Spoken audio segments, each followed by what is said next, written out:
Recording in progress.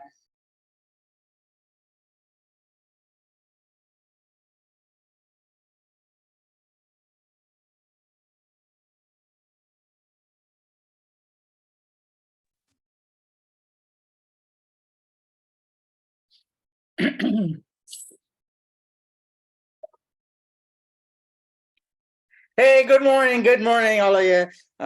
Great to see you all. Okay, so we'll wait for more people to join, especially the ones who are still working on the early requests.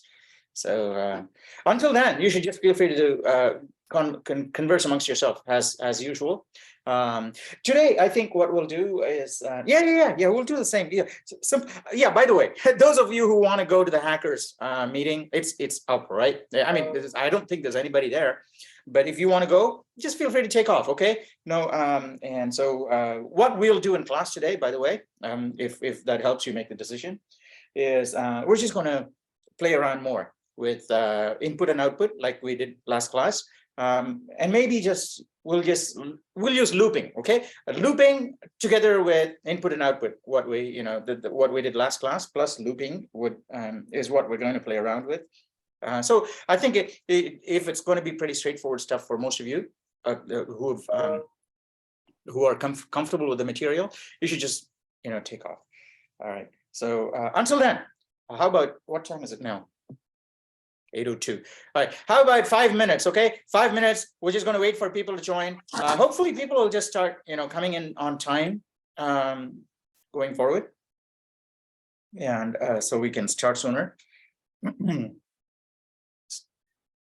Okay, so feel free to talk. Okay, I'm maybe if I'm here, you guys don't feel like talking. Okay, so I'll turn the laptop around for 5 minutes. Okay, 5 minutes. You guys talk amongst yourself, and then we'll start as soon as other people join us. Okay, well, I mean, we have a fair number of people. It'll be better if more of us, especially Jay. Where's Jay? Yeah, we'll give them a bit of time to join, and Jay, and who else? Simon here. Simon's here. Okay.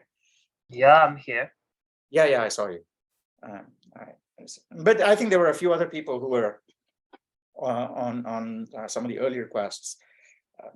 So let's wait for them. Okay. So keep talking. Talk about anything you want. Talk about other side projects, extra credit stuff, stuff that you're working on. And keep it at the level that will involve all students. Okay, even though you may be working on some other more advanced stuff, try to talk about stuff that you're working on that would be relevant and useful to everybody. But it doesn't have to be material that we are covering in class.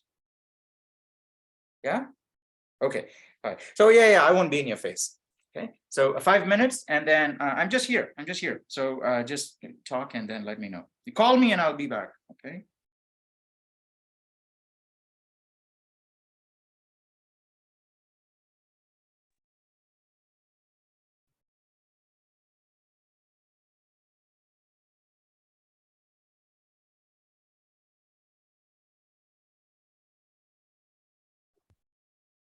I showed up a little late here. What are we talking about? We're pre-class chilling. Pre-class Absolutely chilling. anything. Okay. Yeah, pre-class chilling. That is so cool. Maybe I'll work that into the syllabus. Okay, next quarter. Every class will start with some pre-class chilling. And any fun plans for the weekend, anyone?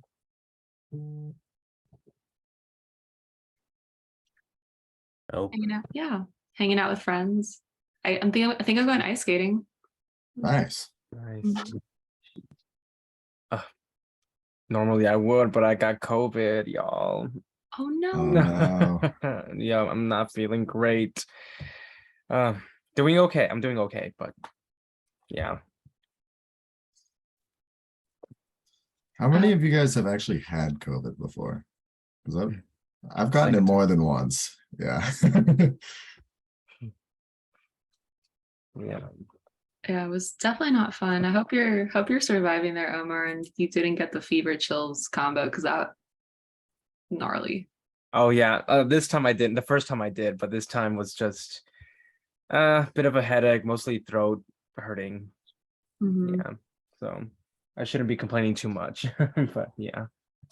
I feel that. I got the flu in December and I was like, I thought it was COVID, but like I got a negative on all my COVID tests and I'm like, I still feel like I'm dying. But yeah, the Yeah. flu. Yeah, the flu. Mm. The first time I had COVID, I got strep 2 weeks before.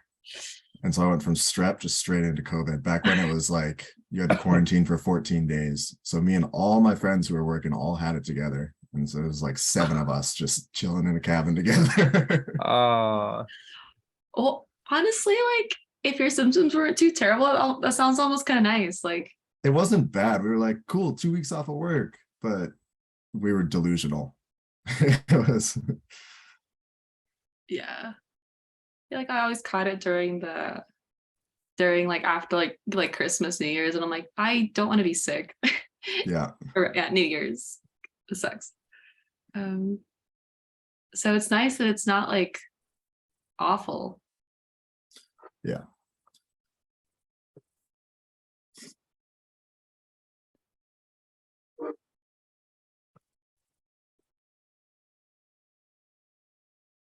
Anyone else have some fun plans this weekend? Cool things you're up to today? Fun Thursdays? I got a physics quiz tonight. That could be Ooh. fun. Oh, you're in, sounds like a party. Oh, it's gonna be awful. It's a bloodbath. Yeah, I feel that. Good luck. Thank you. Hope you pass. Me too.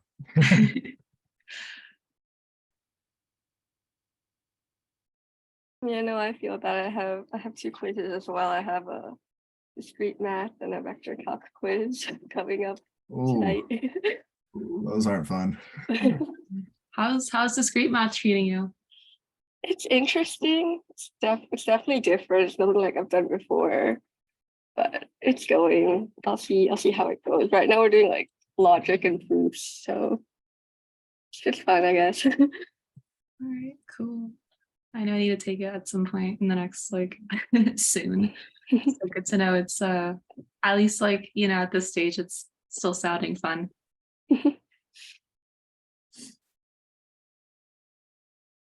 Yeah, they're usually fun until week 2. Yeah. Well, I mean, it's like, what, isn't it week 3? I think Yeah. no concept of time anymore. But hey, so week 3 still going strong. Classes are. So is everyone here trying to do like a degree in computer science, or this is just a intro class for you guys? I'm ME personally, but I'm probably gonna minor in computer science. Oh, okay.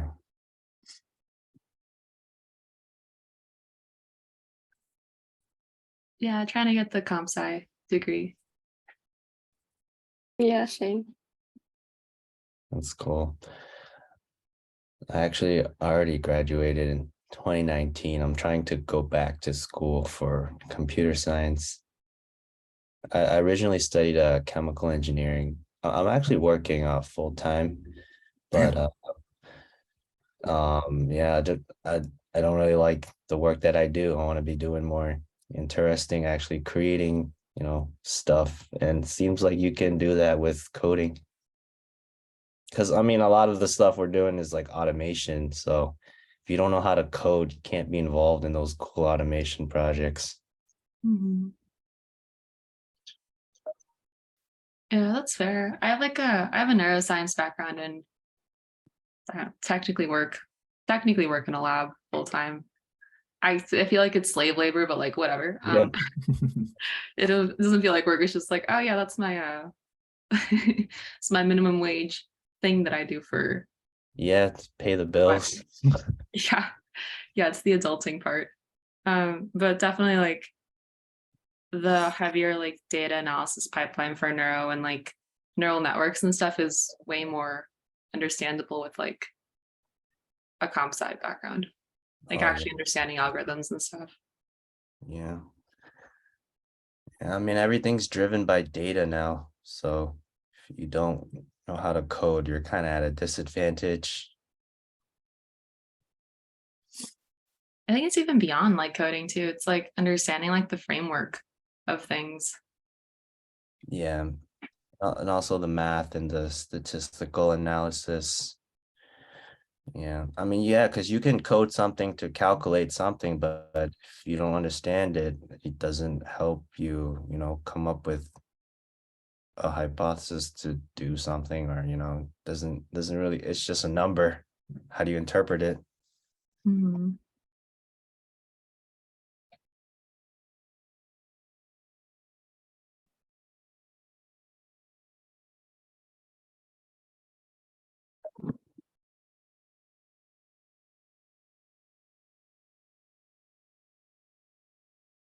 Okay, all right. So let's get started. If you guys are okay, and Jay is here too. Great, great, excellent. And Minghua. Hey, Charlene, is your computer working today with your camera? Ian, you too, right? You got to switch your cameras on. Ian? What about Charlene?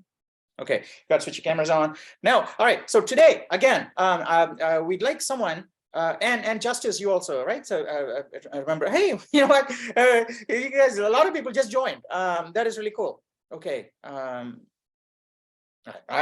not going to wait anymore, but yeah, everybody try to make it on time.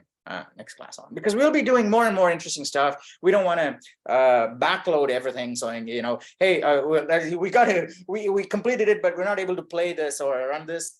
That's no fun. Okay, so if we'll have time to play with what we create in class if we start earlier. Okay, all right. So how about someone who hasn't coded on screen before, unless let's say Jay, well, no, Jay, you coded last class, unless do you really want to code again, or you'll get another chance, obviously, right? You'll get another chance later on in the quarter, but if you really want to code again, you can code. Otherwise, someone else, maybe Justin, Charlene, are you here today? I can All code. right. Justin, you want to code? Hey, that's great. Okay, awesome. All right. So anytime someone actually volunteers, I'm so cool and happy because it very not recently anyway, but in the past, very distant past, especially in face-to-face classroom, impossible to get students to come up and code. Everybody will come up with all kinds of crazy reasons, and I can understand, right? In a face-to-face class, you got to be up there on a whiteboard and it's like public speaking, and so lots of students don't want to do it. But even in Zoom, I think that kind of mentality was lingering, let's say lingering, okay? Because even though students could comfortably code in Zoom, they were still thinking with the old mindset. Now it's not the case. Great, thank you, Justin. So whenever you're able to, by the way, do you have a Mac or a PC? I have a PC. You have a PC, okay. All right, so what you can do is, all right, start up a browser and get into incognito mode or private browsing, and then share your screen. What we'll do today, I think, I was just thinking, let's see if it works. Will it work? Okay, let's see. Yeah, I think it'll work. And also there's scope for I think let's do this. Okay, so here's what we'll do. We're going to calculate a special number for each person. Well, not every person. We'll write a game. Okay, we'll write a game and I'll explain this and you guys let me know if it makes sense. Okay, if it doesn't make sense, we'll make some changes, but we'll get the whole idea in our heads first before we start coding. So this program is supposed to print a prompt and ask the user, hi, what is your name? Okay, stuff that we've been doing all along. So that's pretty straightforward. Yes? Just an okay, great. Now, once you've got the person's name, we're going to do something simple, very simple. Each letter in the name has an ASCII value, right? And an ASCII, everybody know what an ASCII value is? An ASCII value is basically a number between 0 and 255 that represents your character, right? So for example, the ASCII value of A is 65. So if you say, the name, Adam, A-D-A-M, that's actually stored in memory as four numbers from 0 to 255. Four numbers. The first number is A. So you'll see, if Adam is stored in memory over there, that memory location, the four bytes in that memory location are going to contain the values 65 in binary. Okay, 65 in binary is, well, what is 65 in binary? 64 plus 1, right? So it'll be 2 to the 8 is 64. I know. Okay. All right. So 64 plus 1 is binary. 2 to the 5 is 32. So 2 to the 6 plus 1. So the 7th bit and the 0th bit will be 1, right? That's 65. So A in binary would be 0 1 0 0 0 0 0 1. Okay, now you should be able to calculate this in your mind. It's pretty easy. 65 is 64 plus 1. 64 is 2 to the 7, and then the 1 is 2 to the 0. So the 7 in 2 to the 6th, that is a 7th bit, right? 0 1 2 3 4 5 6. 2 to the 6th bit is on. The 0th bit is on. Everything else is 0, right? So it is 0 1 0 0 0 0 0 1. That's 65. All right. So every letter has a binary representation like that. So Adam will be stored as 65, and then what is D? A, B, C, D, 65, 66, 67, 68, right? 65, 68, 65, and then whatever M is, right? I don't know, M is what? M is 13. So 65 plus 13, maybe 68, 78. I don't know, maybe it's 78, right? So those four numbers will be in memory out there, A, D, A, M. And so each letter is stored as its ASCII value. Now we'll play around today, and in the course of writing our code, we will actually get an idea of what what ASCII values are, how to get ASCII values out of, or how to use ASCII values and all. Okay, so I think it'll be doubly instructive. So we'll get to know about loops, and also what are these things about, these things called ASCII values. Okay, great. Hey, Justin, can you hit Control plus a couple of times? Yeah, no, that's good. I can read it now, and then you can dismiss the blue panel. Yeah, dismiss. All right, great. Okay, so can everybody read the screen comfortably? Yeah. Yes. Okay. So this font size is good enough for me. I want to make sure it's good enough for everybody. Okay. Great. Yeah. Hey, Charlene, you got an iPad and as well as a computer. You're using two screens. You're logged into two. Both of those. Yes. So unfortunately, I can't start my video on my computer, so I'm joining on my phone to do the video and coding on the computer. Oh wow! that is so cool. All right, okay. I see. All right, great. So this is what we'll do. All right, so Justin, let me know if you want me to talk you through this, but I don't have to. I think because because you are nodding your head and all, I think you probably know what we need to do for the first part. What we need to do is ask the user, what is your name? Okay, and then read in what they say into a variable, a string variable called name. Okay, that's all we have to do. So let's do that, and then we'll do the next step after that, which will involve a loop. And everybody else can also feel free to help them out, and put a space after the question mark, Justin, because that way when they type in the name, it won't be immediately after that. Okay, great. Well, you don't need a colon and a question mark because one of them will do. All right. And also one of the things we can do is put the declarations, all the declarations, at the top. Thanks. And a blank line after that, so it separates the paragraphs.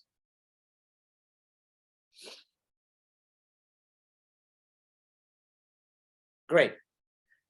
Okay, so now so Justin's printed out the prompt and read in the name. We'll read the name in a slightly different way today, okay? Because we've done C and right shift into so many times. We'll read the line today using get line, okay? Maybe you haven't used get line before. It's very similar to get CN, but the only difference is that get line is going to get the entire thing. So if it says what is your name, and then let's say Justice, right? Typed in Justice space Brown, yeah. Now, if you did CN left shift into right shift into name, it'll only get Justice, and the space and Brown. Well, space will be read off maybe, but Brown will still be left in the buffer. So if I do another CN, it'll get the Brown, even though the user may be thinking, well, you know what, I've already given that and it's been read. So it's all confusing. So we're going to use something called getLine, which will get the entire line. Okay, so here's how we'll do the getLine input. Yeah, so you can actually comment it out, leave it there, comment it out. Yeah, and also put the spaces on both sides of the operator so that it's cleaner, right? And then we'll say we're going to use getLine today, right? We'll use getLine. Okay, we'll use getLine and the syntax for getLine. And in any case, anytime when you have to use a function or a library method, and you're not sure about the exact syntax, right? This is all you have to do is open a tab, go to Google and say C++ syntax for this, okay? Or see example, C++ example using getLine. You get a ton of examples. And you'll find yourself doing this more and more. This is what I've observed, okay? This is what I've observed with programmers in general. Actually, it's not just programmers. Any field. Actually, when I did my PhD, my first PhD was in a different area. I think it was user interfaces, human-computer interaction, and then I switched to something else, information theory, right? But when I did the first thing, we were trying to build a user interface for Unix. Because as you know, Unix and Linux, many people tend to think, right? Tend to think they're all complex operating systems, right? I'm only used to Windows and Mac and and stuff, GUIs. But Unix is like what experts use, and it's hard. And I think that is we realized that that's a false notion. It's equally easy. The only thing that needs to happen is that people need to be more comfortable with this. So we were trying to build a user interface for Unix that would start out like a GUI, very, very simple, easy to use, everybody can use it.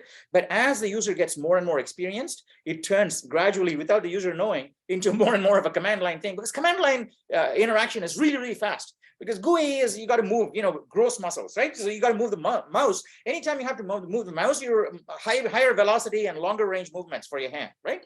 And mechanical motion, when you're dealing with electronic stuff and electrons are spinning around at the speed of light, right? And then your mechanical motion has to interject to change the behavior of the system. It's really slow, isn't it? So when you're interacting with a kind of fast system like a computer, you want to do finger motion, right? And that's really fast. And that's why you see experts using fingers all the time, typing.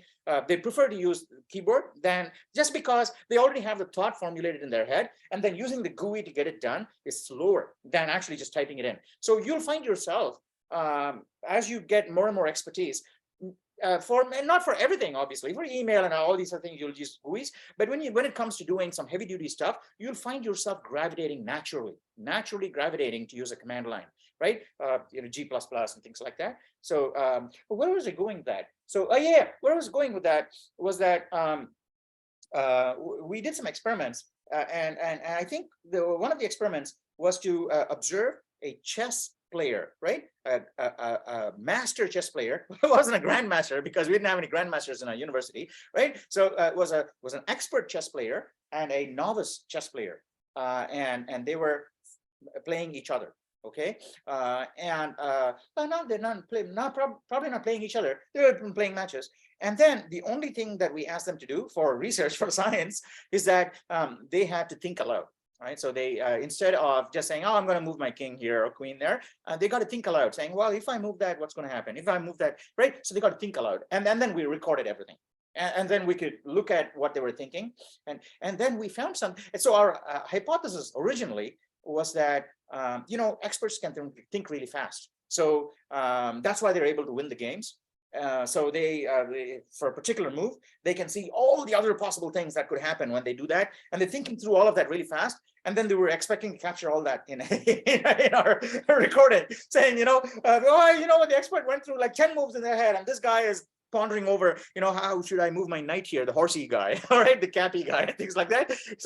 So we were thinking, but it was actually the exact opposite. This is crazy, isn't it? It was exactly the opposite. The experts were not even thinking about that many moves. And whereas the novices were spending a lot of time before making each move and saying, if I did this, would they do that?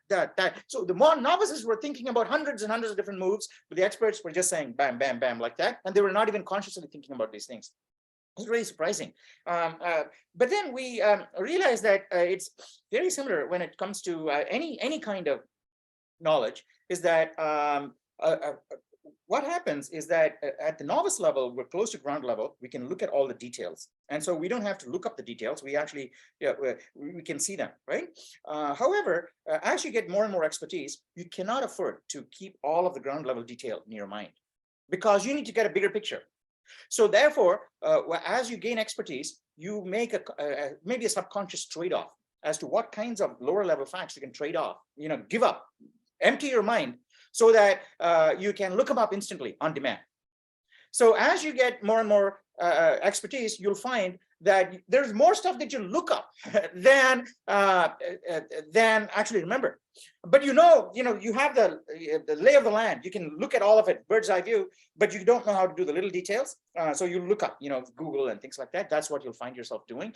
So many expert programmers that I have worked with, when they need to do something, they have a browser window open all the time, and they need to do something and say, oh, it's syntax for a priority queue, right? Oh, what does a vector do? Well, all the operations a vector does. Nobody remembers all that. But they know what needs to get done. They look it up. So like that. So getLine, we don't know how to use getLine. So what we'll do is we'll open another tab and type in C++ getLine example. Okay, C++ getLine example. This is what you're going to do, right? I know how to do it, but we're doing it just so that you know what to do, when we're in a similar situation, so that you don't get, phased by, right? Because when beginning programmers, when they don't know to do something, they'll say, oh no, this is really hard. This is not for me.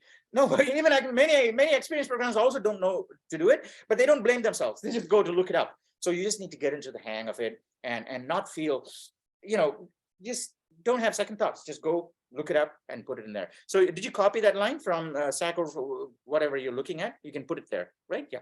So getLine, I think it is cin comma.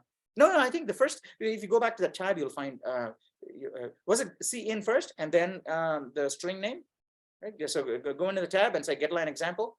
So because that's the order in which the parameters are given are also forgotten by, many people.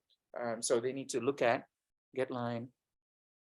Maybe you need to hit Control+ one more time. Yeah, can you hit Control+ one more time? Because this, yeah, all right, great. No, I think there was an example. There you go. Yeah, cin comma name. Okay, they're doing exactly the same thing, right? They're doing the same thing we're doing. They're trying to read the name, right? Oh, please enter your full name. So they have better manners than we do. So we just say, what is your name, right? So that's okay, right? So we're in our class, we're comfortable with each other, so we don't have to have good manners. Okay, all right, good. All right, so getLine cin comma. Yeah, since Justin has using namespace standard, he's not saying, getLine standard :cin, so cin, right? So now put a semicolon on the end, and then put a comment on the same line. Put the comment on the same line, right? Saying we'll say same as cin, same as using cin, same as using cin, except it gets everything until the end of line into name, right? End of line into name, right? But the previous one would only get the first word, not everything else. I think someone did research and posted on the CS2A forum too, saying, hey, this is what getLine does, and I've forgotten. I remember seeing it a few days ago. All right, okay, all right, good. Now, enter a couple of times, and here, let's put a comment there saying, now, Elijah, I remember to get back to you. Okay, one sec. I just want to complete this thought, and I'll ask you what I want to say. Hey, Caden and Ian, you also have to switch on your cameras. Okay. All right. So say at this point, name holds the user's name. We want to. On the next line, you can say we want to. Holds the user's name. Yeah, I see. We want to. Iterate, okay, iterate, iterate, iterate through the letters of the name and sum up their ASCII values.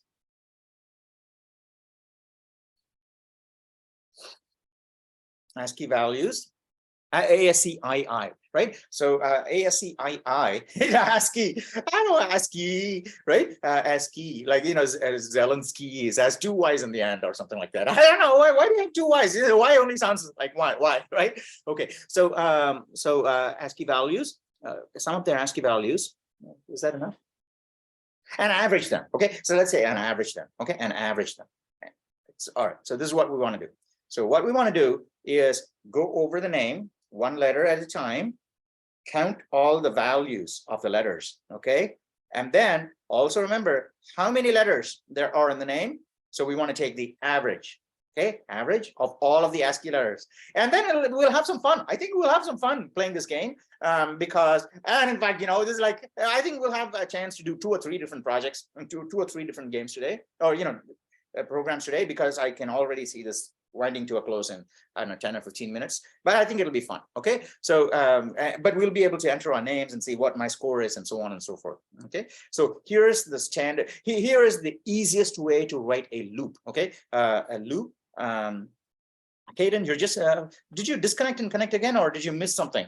Caden, I just saw that you were connecting, so I want to make sure that you're on board with the rest of us. Okay. All right, so the easiest loop to use is a for loop. Okay, it's longer to type, it looks more complex because it's got 3 embedded statements in it on all, but just I don't know, maybe you don't have to believe me, but we'll start with the for loop. It is actually the easiest loop. Okay, even though it's longer, it is the easiest loop, because the while loop and the do while loop and all these other loops, they have their places. You can use them, but anything you do with that, you can also do with for loops, but a for loop is easier. Generally, for loops are less likely to result in bugs. Okay, you may not appreciate this now, but later on, when you're working with lists and pointers and stuff pointing everywhere, you'll thank for loop for oh my gosh, I'm so glad I have a for loop, because a while loop, many times I've found students in 2B and 2C, they hit problems, a wall really, and say, I don't know where my bug is. And it is because they used a while loop somewhere where the bug is not easily visible, right? You can do it. Let's say you can do it both with a for loop and a while loop, but a while loop kind of tends to mask the bug, because the bug could be somewhere else. It's harder to spot it. You the experience, right? There's no point in me explaining it. You've got to experience it and you'll find out. Okay, so we'll use a for loop. The structure, the format of the for loop is like this. Okay, for and then open parentheses. Now, what we want to do inside the for loop is 3 parts. The first is the initialization, which happens only once. The second is a check to say, should I continue in the for loop or break out of it? So you need to have a check that says you need to do it this many times and break out, right? And the final thing is after each loop, what do I need to do? So there's 3 parts, and you'll see what these 3 parts are. Okay, so let's say for size t, size t is a data type. You can also say int, but we'll use size t, okay? Because size t is an unsigned integer. And the reason we're using unsigned integer is because we're going to, on the next, size t, I equals 0. I equals 0, right? And then semicolon space, right? Now we want to compare I to the length of the name, because if the length, if the name has 10 characters, you need to go from 0, 1, 2, 3, 4, 5, 6, 7, 8, 9. That's 10 characters. Yeah. If the name only has like 4 characters, Hana, right? Hana. So so we want to iterate. So we're going to call name.length there somewhere, not yet, right? We're going to call name.length returns an unsigned integer. Okay, that's important to remember. It returns an unsigned integer because the designers of the library correctly decided that length can never be negative. Length cannot be negative. And length is always positive or 0. Yeah, 0 is a non-negative. So why waste a bit by using a signed number, right? That is the level of efficiency you can squeeze out of C++ or assembler, right? When you get down to the machine, when you say, suppose I want the length of a string. So why don't I return an integer? An integer, integers can be big, so I can return an integer. And that'll cover all cases. But then a C++ programmer could look at that. And remember, this thing is not available in Java and Python, right? So other languages, you can't say I want a signed or an unsigned, right? In C++, you can actually say that, right? I don't want to waste a single bit, right? A single bit, a single transistor or something like that, you know, 3 transistor, right? A single bit. I don't want to waste that. So if I'm going to return an unsigned, a signed integer, when typically I don't have to return a signed integer, so which means that I'm just wasting a bit. You know, I'm returning, you know, if it's a signed integer, that leftmost bit is used for a sign. But I know it's always going to be positive. So why didn't I use the entire space to represent my number? That way I can return longer lengths. Yeah, double the length actually, right? So that is why we say we want to use, you know, a size t for I, because we're going to be comparing I to the length. Now, if we use an integer and compiled it, the compiler will warn us. It won't complain. It'll warn us, saying, "Hey, you're trying to compare an I, which is an integer, with a size t that is returned by length." Oh well, let's complete it. Then we can talk about it, right? So I less than I space I, and then less than a name dot length. Okay, name dot length, and then semicolon space I plus plus. Right? Okay. So name dot length returns an integer, and then the compiler will complain if we didn't use size t and say, "Hey, are you sure you want to use an integer there?" Because name length returns an unsigned integer, right? So you're basically taking that and putting it into an integer which is signed, and you're comparing with a less than sign. And I want you to make sure that you know that will never be negative. And you're trying to compare it with something that can be negative. So you don't want that warning. That warning, even though it's a stylistic warning in many cases, but it's really an inefficiency warning, saying you are wasting a bit. Why are you wasting 1 bit in the number that is being returned to you from that function? You're wasting 1 bit, and the compiler will warn you, right? And so it's kind of cool, right? So here's what we want to do. What we want to do is above the for loop on line 16, hit enter, and say. Size t on the same line no I see and just above the for loop, yeah, size t. It's not a comment, you can just say size t, right? Size t score, okay, score equals 0, right? So it'll start with 0, right? So 0. Now what we're going to do is go through the letters one by one, get the ASCII value, and add it to score. That's all we're going to do. Yes? Okay. So let's do that. So we say score, and then space, plus equals. It is the same as, does everybody know what plus equals does? We'll go for that. Okay. Name square bracket I. Name square bracket I. Yeah, and then at the end you put a semicolon, right? In fact, since we're only having that one single statement, you don't even need the braces for the for loop, so it'll be really tight with a for and then that immediately after that. So yeah, we can get rid of the no. Put it back. No, put Command Z or Control Z out of it, but just get rid of the 2 curly braces. That's enough. Yeah, great. Okay, so now at this point, score will have the sum of all the ASCII values of the person's name. Yes. Now, however, if we play this game, we know for sure that let's say Mohammed is where's Alexander is gone. Okay, so Mohammed is the longest name that we have today. Charlene.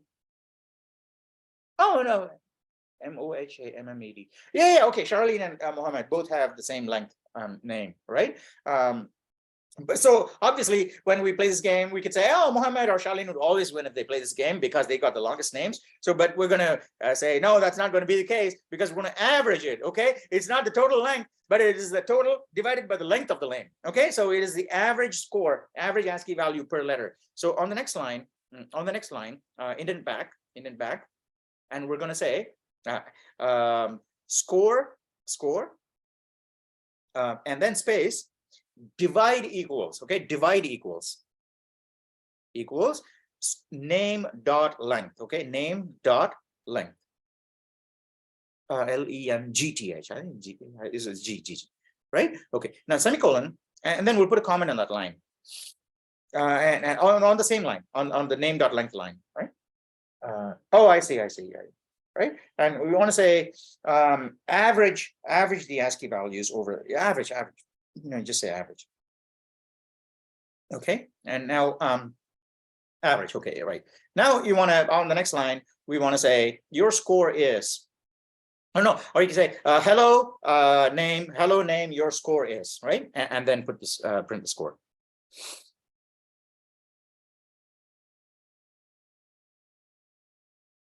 Great, thank you. Yeah.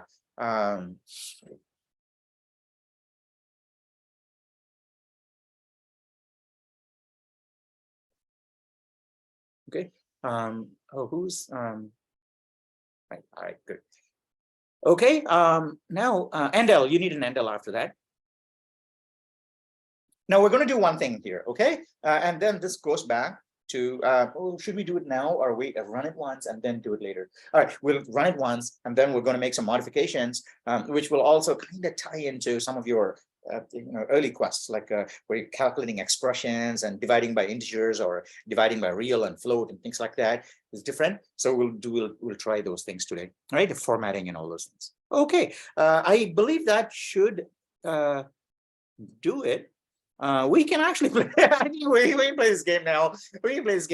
Yeah, you can compile and run it, and then let's see. How about someone? Yeah, what is your name? That's great. Okay, how about someone type in their name? Okay, so who wants to type in their name? Anyone, right? Anyone can call out your name, and then Justin will type it in. Omar. Okay, Omar. All right, hit enter. All right, Omar's score is 99. Okay, now let's try someone else. Now, how about this? Let's make it slightly more interesting before we try someone else. Okay, let's put the whole thing in a loop so that it'll keep on doing the same thing over and over again. Okay, so that you don't have to rerun the program every time. So what we'll do is go back to your program, and then above, under string name, right? Line number 8. Hit enter. Right now here you say while true, right? It's going to be an infinite loop, but inside of the loop we'll give it a chance to say, well, am I done with the loop? I'm going to exit, right? So we're actually using two different kinds of loops here. Okay, right. So and after that you say space colon, all right, right. Now here now what we don't don't hit enter. You cut the whole thing from 10 to 23 and paste it back, right? 10 to 23 and paste it back. I think hopefully. Oh, did it do it, or did you hit a tab and it entered tabbed everything in? Did you paste it back, Justin? I hit tab.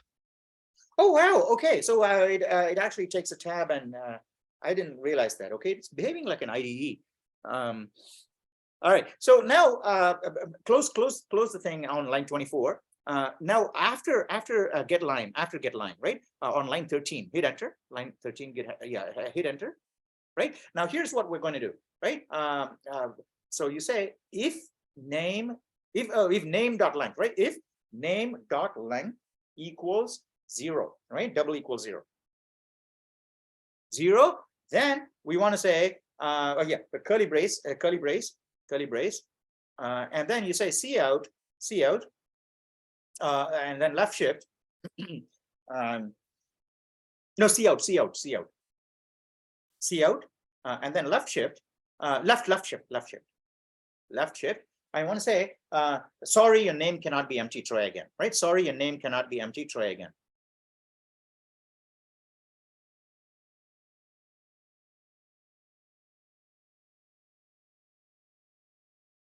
Right? And turn the comma into a period and then capitalize the T. But there is, we have an English professor. His name is Samuel, right? Samuel White. And in the English department, and it's really fun. It's, really cool guy.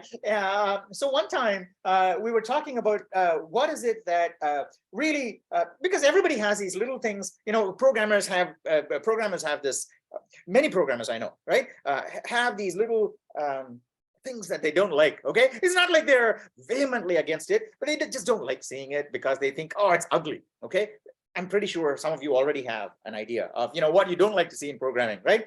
Some people don't like while loops at all, right? I don't know, right? So Sam told me once that the thing that really irks him when he looks at English, right? Whether it's written by students or other people, when he looks at English writing, he says, what was the term he used for that? A comma splice. I think he used the word comma splice. Okay, it's several years ago, I've forgotten. Comma splice is getting increasingly common among students and younger people today. But he says, it really irks him when he sees that. A comma splice is when it's actually two different sentences, but instead of using a period, students put a comma and then put the second sentence right there. It's two grammatically different sentences. They can't have a comma there, and that actually hurts him. And I said, well, okay, that proves to me that you're an English professor, because something like that would hurt me in programming. I've seen things like that in programming, but you're telling me exactly the same thing in English. Okay. All right. So, all right, try again. Now, on the next line, you and Endel after that. And then on the next line, you're going to say this magic word called continue, right? So continue. Now, what continue does is a special word, okay? Continue is a special word that says, just don't do anything below me, just go back to the top of that loop again, right? So it's basically a short circuit. You get up to there, and if you see the word continue, you're not going to do this, and you're going to go back to the top again and come back. Right? So that's what continue is. Break, there's another thing called break, which we'll also use, okay? We'll also use, in fact, why don't we use break now, right? After a C out left shift, what is your name? Before the question mark, just before the question mark, within parentheses, within parentheses, you can say type quit to end, right? Type quit to end. Okay, all right. Now get to line 17 and hit enter.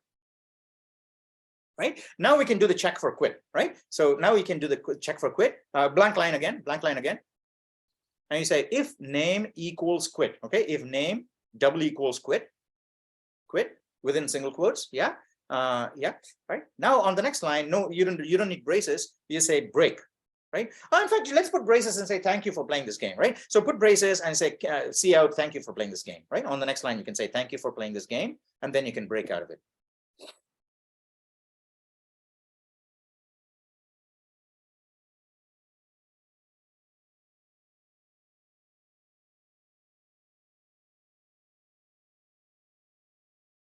Yeah, endl, and then break, all right? So, and then you can close the curly brace. Right, just so we've taken care of all this, right? Divide. And by the way, this is very important that we do that name dot length equals 0, right? That is a very important check. Can someone tell me why that is an important check? Why is it that this thing here that Justin's typed on line 14, that is actually very important? From the perspective of this program itself, it is something that's important, and it's a habit that we need to cultivate. Subconsciously, it has to happen. Why is it that check is important? Can someone tell me that? Take a guess, okay? It could be wrong. Who cares, okay? Because I'll tell you what the reason is, but you can take a guess before I tell you the right reason.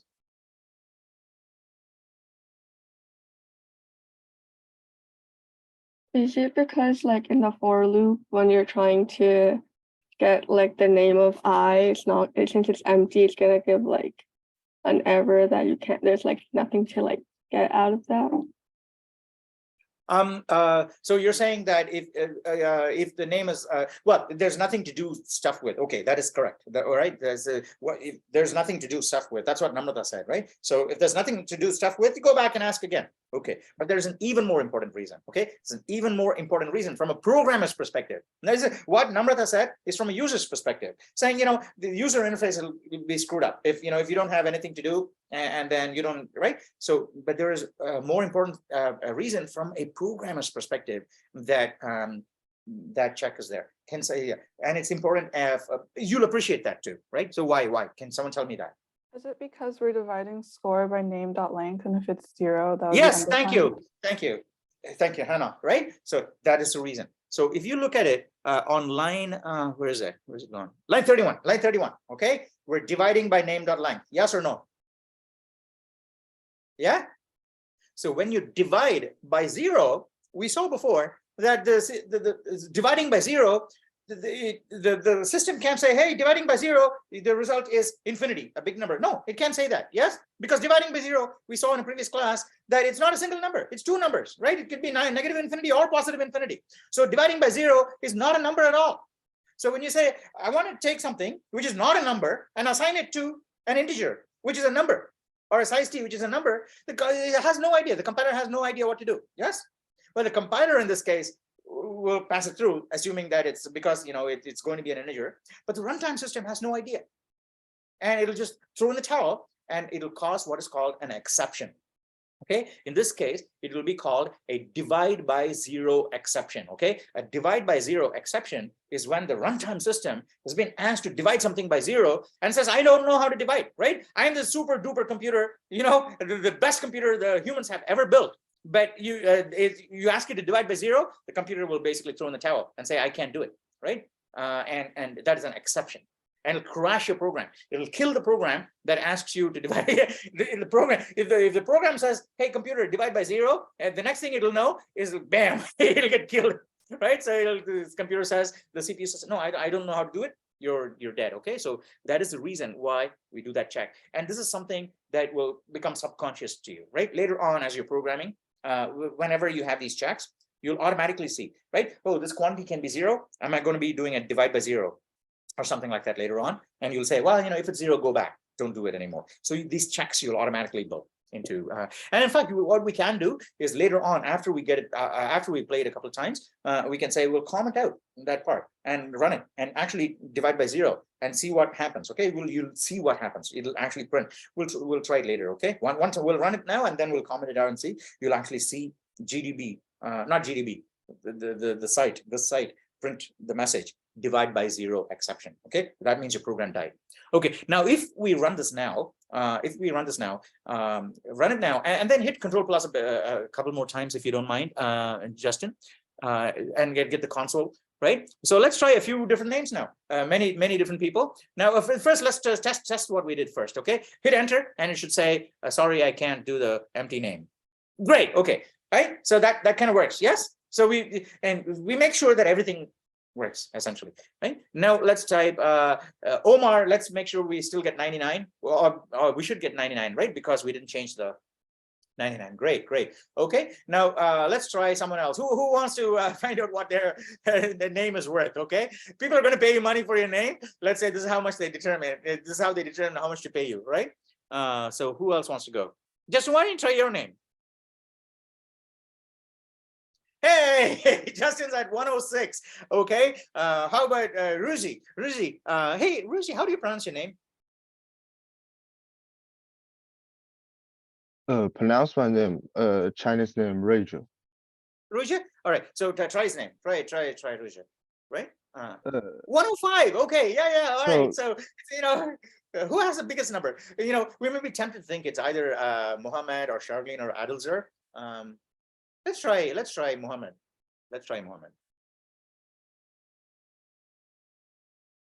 93. Okay, we got a long name, but your score is lower than Omar and Adilzer. I'm thinking that someone who has. Oh, all right. Here before we try Adilzer, and I think she may have a high score because there you go. Oh, it's 104. Still less than Justin. All right, cool. All right, okay. Try Musk, right? Musk, M-U-S-K. I was trying to look for 104. I see. I was trying to look for names that have all letters in the later part of the sequence, right? So like anything past M will give you a high score. Yes, because all the lower with few vowels or vowels front loaded, they won't have. Like my name, I think it has 2 A's. So obviously the average is going to come down, right? Try my name, A-N-A-N-D. And I'm pretty sure it'll be a low number. Oh, it's the lowest. It's the lowest we've tried so far because of the 2 A's, right? And also D. D doesn't help, right? D is also very small. The only thing that I have going for me is the N. Well, try my other name, ampersand. Put the ampersand. Let's see what the ASCII value of ampersand is. Shift 7. 38. Okay. All right. So if you can think of a name that has a lot of letters later on in the alphabet, I think we may get a high score. Anyway, this is basically Yuhao. Maybe you got a Y in there. Try Yuhao. I don't know. Just playing around, playing the fool here. But anyway, this is enough of a 103. Okay, who had the highest so far? Justin. All right, cool. All right. So this is, it's very simple, very simple. Now type quit, and let's see. It's there you go. Thank you for blinking. All right. So that's it. Very simple, and it plays. Now let's go back to our game code and dismiss the right panel. Also, right, the code and the call stack. Yeah, dismiss it altogether. We don't need to because we're not debugging it, right? So we can. All right, great. Now let's do something here. Let's comment out the name.length part, right? So line 14 to 17. Line 14 to 17. Comment it out. Actually, easier way to do that is to do a block comment. Go to the previous line and hit enter. Yeah, all right, that's fine. Right. So right now let's run it and then just hit enter now. Now it won't do that check and say name can't be empty, but technically it should go all the way to this place where you're trying to divide by 0 and cause an exception, right? A floating point exception or a divide by 0 exception. Hit enter. Oh, it didn't do an exception. That is funny. Why didn't it do an exception? It should have tried to divide by 0. Why didn't it try to? Wow. So it doesn't do a divide by 0 exception. Oh, right on the first line on the inside of main, just do a cout 1 divided by 0. Just do a cout 1 divided by 0. No, inside. Yeah, there you go. Cout, and then left shift 1 divided by 0, and then endl after that. Yeah, that doesn't even matter. Yeah, endl because actually you don't need to, but that's fine. That's fine. Okay? So let's run that. Let's see if we get an exception. Oh, I see. So that is oh wow, the compiler catches it. And it doesn't let it go all the way to the runtime system. No, let's say yeah, let's do one more thing. Okay, where you have the divide by 0, go back to that place and go back to that place where you have the divide by 0. A cout 1 divided by 0.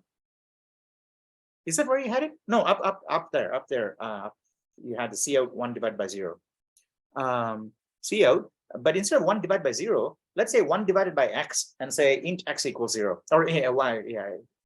Yeah, and then previous line say int x equals 0. So that way the compiler won't catch it, and then we'll see if the runtime system catches it and says, I can run it now. Oh, that's interesting. It didn't print anything, and then it didn't complain either, and it exited with a code 0. That's wrong, actually, right? Because if you do a divide by 0, the program died, and it still said, I'm exiting with status 0. Status 0 means no error at all, right? This program ran with no errors. That's what this exit status 0 means. But obviously, it had an error. So there's something wacky in the compilation system they've got set up there on online GDB. Okay, so you can get rid of those 2 lines now. We don't need the.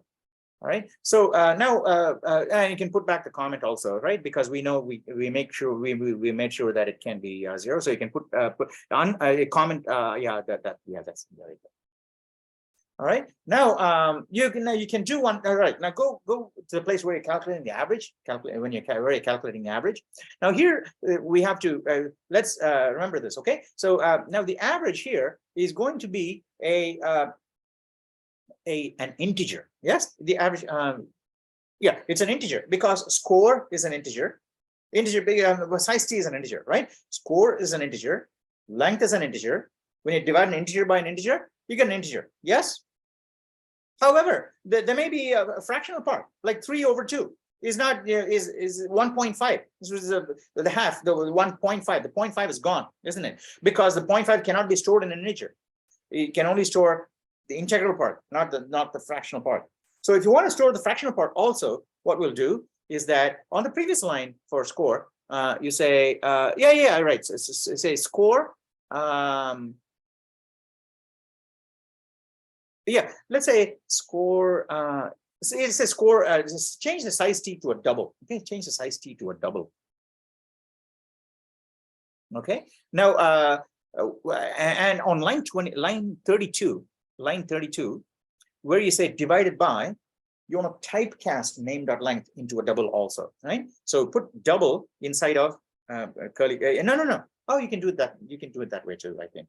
Right?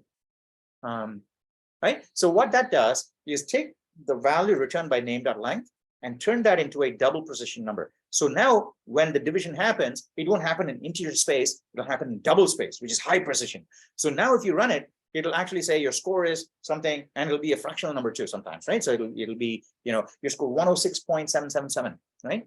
So try Omar, maybe. I don't think it was exactly 99. It may have been 99.3.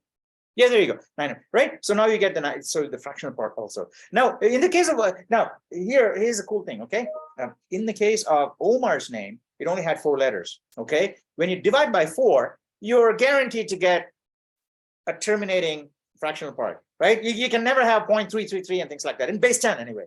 All right, so that's why you got a really neat 0.75. Now, suppose let's I want to see who else. JJ, right? Suppose you use J's name. Right, and it's got 3, so you're going to be dividing by 3, and therefore there's a lot of scope for repeating decimals. Yeah, there you go. It's 97. It's not 97.333. The actual value is 97.3333 all the way, right, up to infinity. That's what it is, because whatever the number is, you divide by 3, you get a repeating decimal there. So that is why you get the 0.333. However, let's say we wanted to print only 2 decimal places, okay, not 5 decimal places, or so let's say we want to print 2 decimal places. How would we do that? So what we can do is we can go back to the code, and then in the cout where you print your score is, right? Your score is on line 34, just before the left shift score, just before, right? Outside of the code, outside of the. No, you don't need a space there because you got a space after the hello. You got a space after the hello, so you don't need the space before the Y. Needs to be space after name. Oh, yeah. Thank you. Did we see that then? When you ran it, did you see the? Yeah, I noticed it as we were I running didn't notice it. Oh, thank you, Justin. Okay, I totally didn't notice that at all. Okay, so no, so just before the left shift score, so Justin is going to add some control, right? Control, which doesn't actually go to the stream, but it just changes the way in which the forthcoming, the upcoming numbers are going to be interpreted. Okay, so and again, this is something I don't remember. So we're going to go to Google and say how to C++, how to print double with a fixed number of decimal digits, right? I don't know. You just phrase it however you think you need to. Yeah. And we'll find a whole bunch of examples.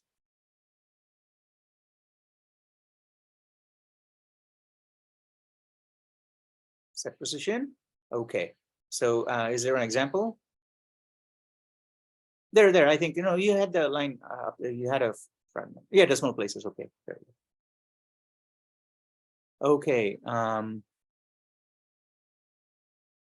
Set precision 3. Okay, so that's what we're going to do. So we're going to say in the cout, after the cout, we want to say set precision. Let's say set precision 7. Maybe you get seven decimal digits now, not 3333. You get 3333333. 7, right? Oh, 3. Okay. Now you'll only get 3. Yeah. No, PRE. Precision. Okay. I think that should do it unless you need I believe that was setting the amount of sig figs, not decimal places. Oh, is it? Oh, that's a total?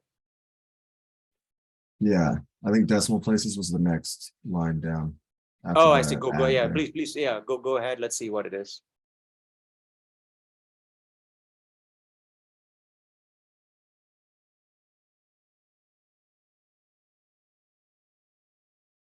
Well, and what is fixed? What is the value of what is fixed? They have something called fixed. What is that a variable called fixed? There's no variable called fixed. Is that a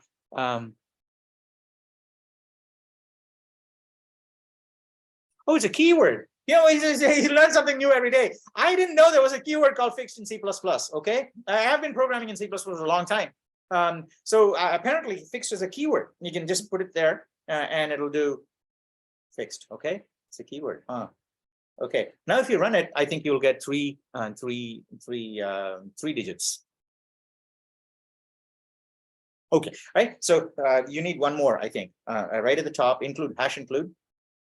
Hash include. Under that, you say IO manip, right? Manipulation. IO manip. IP manip. And MANIP. IPPP, manipulation, right? And then close it and put a blank line after that too, so that, right? So I think that should compile, okay? If not, we can find out. Great, okay. Now type J again, J. There you go, 3 decimal spaces, right? Now, in one of the quests, you'll find that people are asking, you'll see, well, you're not supposed to look at the past posts and all, but many people run into this problem with quest number 4 or 5. We have to calculate the terms of a geometric or arithmetic progression.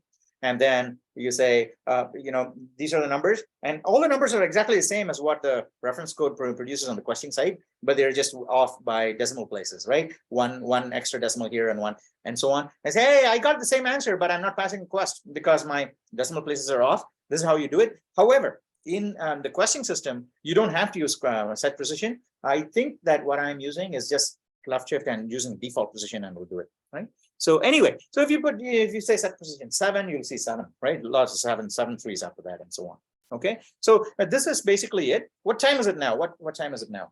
Well, we got a whole hour. Okay, we got a whole hour. We can do other stuff, but before that, I want to make sure that everybody's on the same page. I want every single one of us to be able to understand this code, everything we did in this code, right? Precision, setting precision, see out, all these things. If you have any questions at all, ask either Justin or I or anyone else who also understands this. Will be able to help you out. How about 5 or 10 minutes just to go over this code? People can just ask questions. Hey, I didn't understand this. I didn't understand this. You guys talk amongst yourself, and I'll turn the laptop around. 10 minutes. I'll set a timer or something so that you can.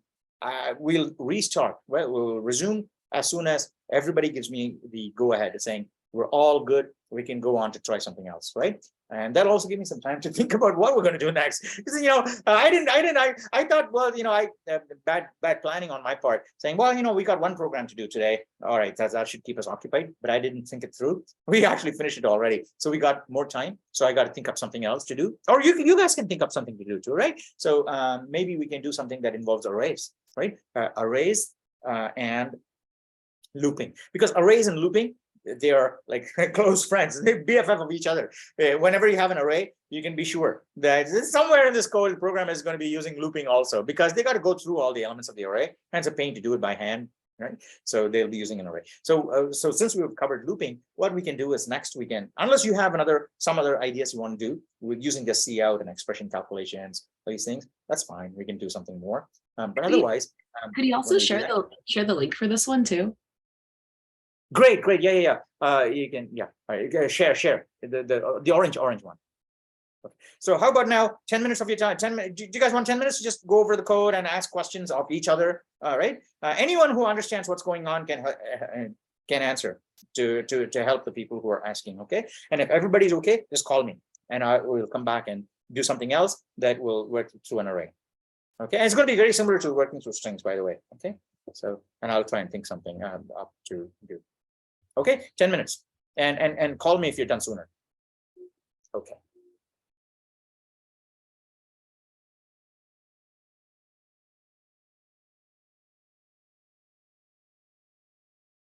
And you can ask Justin to scroll up and down. He's shared the link, so you can click on the link and look at the code yourself. And if there's anything you don't understand in the code, you can ask any of us to help. I noticed that the for loop doesn't have the curly bracket. So so you don't need the curly bracket, or it just knows based on spacing, like when the for loop ends. I think it depends if you're on things like if you're assigning a variable. If you're doing assignment, I think you need to use curly braces. If there's only one line of code, that's no need for curly bracket. Oh, okay.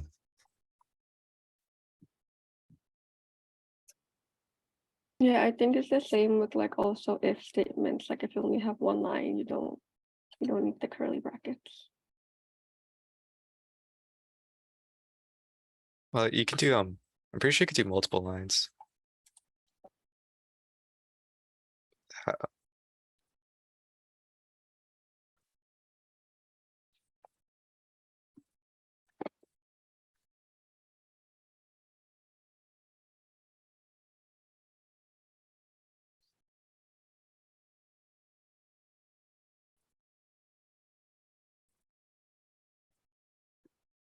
By the way, you can also do small experiments like, you can say, hey, let's create a new project where we're just going to try out without curly braces, right? And so you can just do a simple 5-line online GDB thing on a separate project. Say, hey, is this an experiment to see what happens if we omit the curly braces? So you can try that too. I think that would be fun.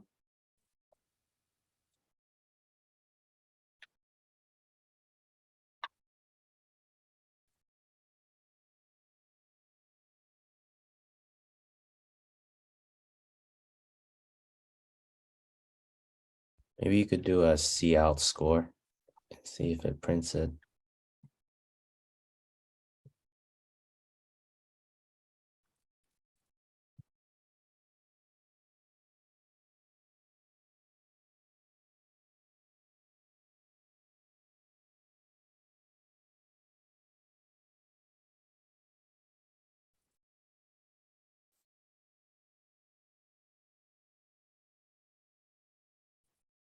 Oh yeah, so it doesn't recognize the I, so it's not picking up the for loop. Yeah. So I think if you put the curly brackets, it might work.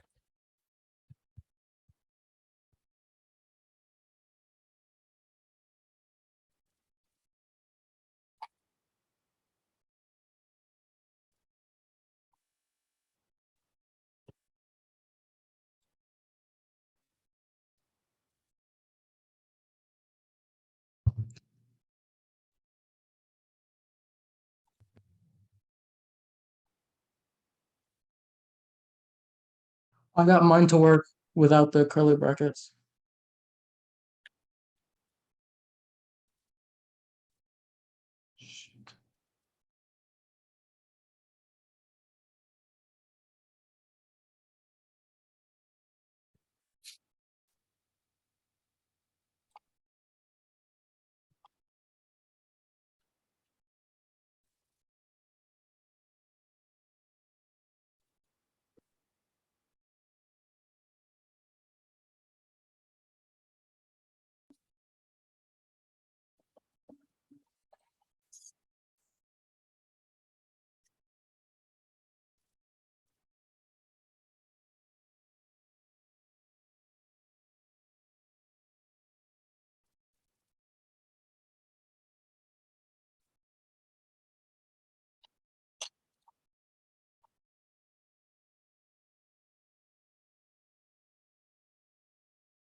Are you guys done?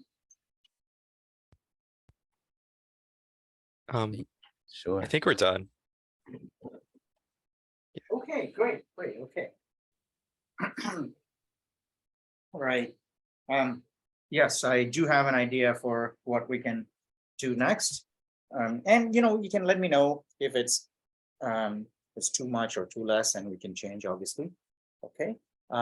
All right. So here's what I'm thinking, and we can modify the idea as we go. So does everybody know there's a game called The Price is Right? There's a TV game. I don't know if they're it's still on. There used to be a game anyway called The Price is Right. Everybody know how it works? Raise your hand if you know how it works. No, nobody know that.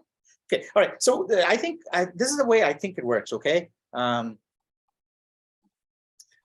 All right. So I think they show you some something like a refrigerator or a TV or something like that. And then there are this contestants, like 5 or 6 contestants, and everybody will have to guess what the price is. And the price is not shown. The cost of the item is not shown. Everybody will have to guess. And then after all the guesses are in, the host will reveal the price, okay? The actual real price. And then whichever guess is the closest to the real price is the winner, okay? It doesn't have to be the exact one. It has to be the closest. Now, I was thinking that this will actually have a really good scope for leveraging a lot of things we've done. We can use arrays, okay? In fact, we'll use vectors, okay? Won't use arrays now. We'll use vectors, which is the same as arrays, okay? Vectors. And also the code that Jay wrote last class, which is to calculate the minimum or maximum, okay? Because how do you find out, let's say 5 people said this is how much it costs. And in our case, let's say we're not going to take we won't take, well, let's talk about it. Yeah, it's going to guess a number between 0 and 100. Okay, it's going to guess a random number between 0 and 100, and then the contestants will all have to take a guess at what that number could be, and the person that's closest to that number is the winner. Okay, so we can do it that way instead of saying, this is the price of the item. So yeah, how do you find the person that's closest to the number? So that's an interesting challenge, isn't it? So this is very easy and simple, but how would you do that? No code, just we're talking in English here. Okay, so tell me in English if you can come up with a strategy for saying here's a bunch of numbers and all I need to do is find which number is closest to my target. That's all, right? How do I find out which number is closest to a target number if you have a bunch of numbers? Can someone tell me that?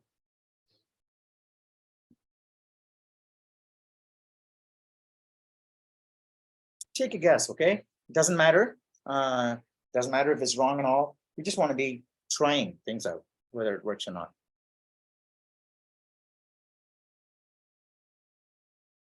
So what was the question? If the number is closer together? There's a target number that you don't know, right? Some secret target number. Yeah. Okay. Now, lots of people say that's what the target number is. So you got a bunch of guesses. Yeah. You want to find out which of those guesses is closest to the target number. Which number? You can take the difference and then get the absolute value, and the lowest number would be the closest, or the lowest absolute value. Great. Wait, did everybody understand what Matt just said?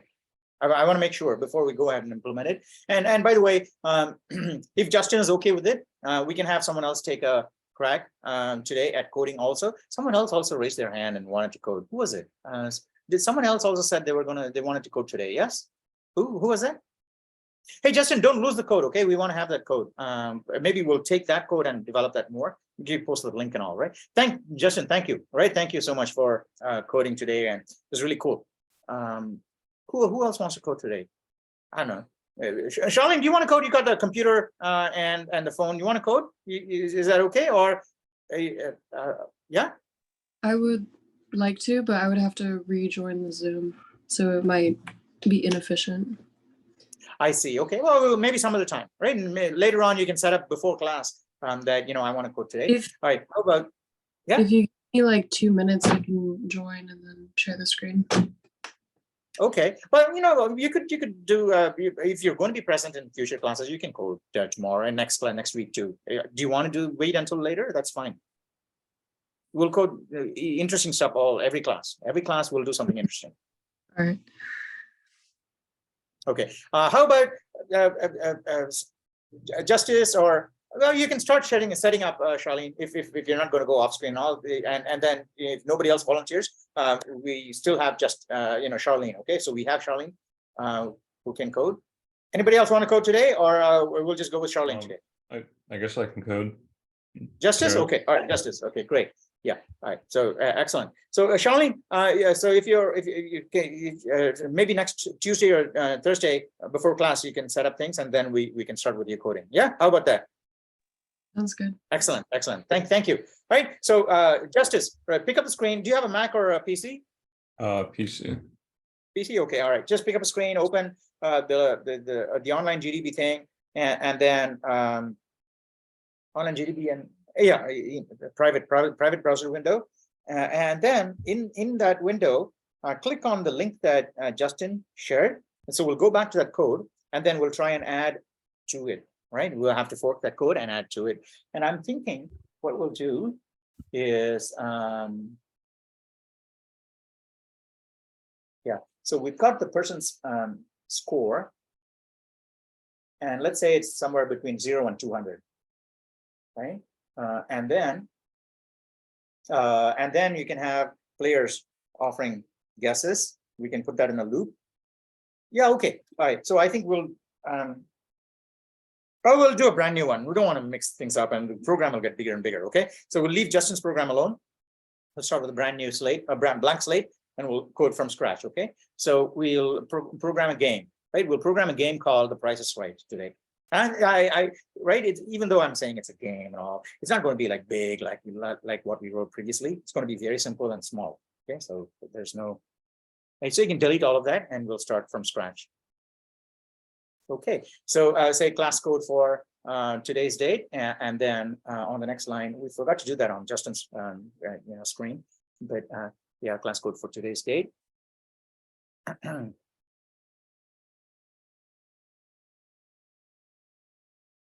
Yeah, and we'll say on the next line, we will program a the price is right game, right? The price is right game. The computer will pick a random number between 0 and 100, and the contestants have to guess what it is, and the closest one wins. Right? You have to. Let me go to the next line and say.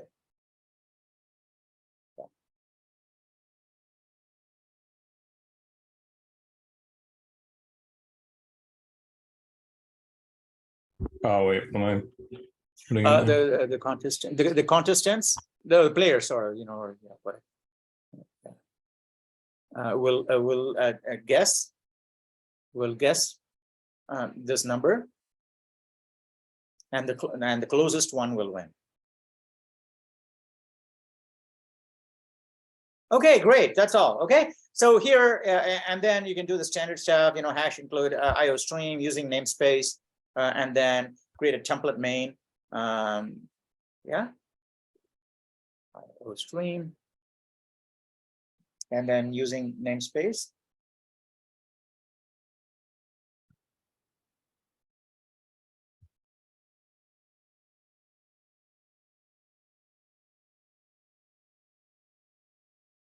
Wait, what am I putting in there? using namespace. Oh yeah, other people can also speak out. Is it a hash that I put in first? I forget. Yes, someone else. Other people should be able to tell you, right? Just a using namespace std with the semicolon.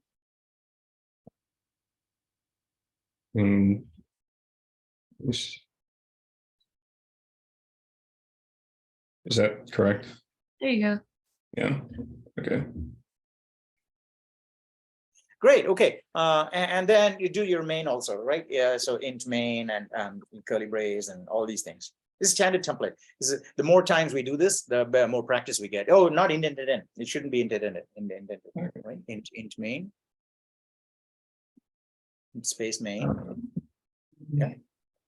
And then open close.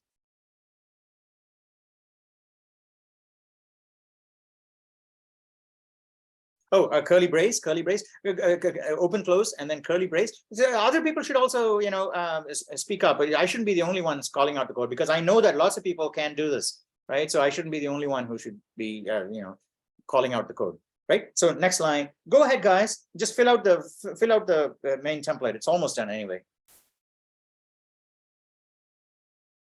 Done. Then you put the return 0 at the end too, so it's all,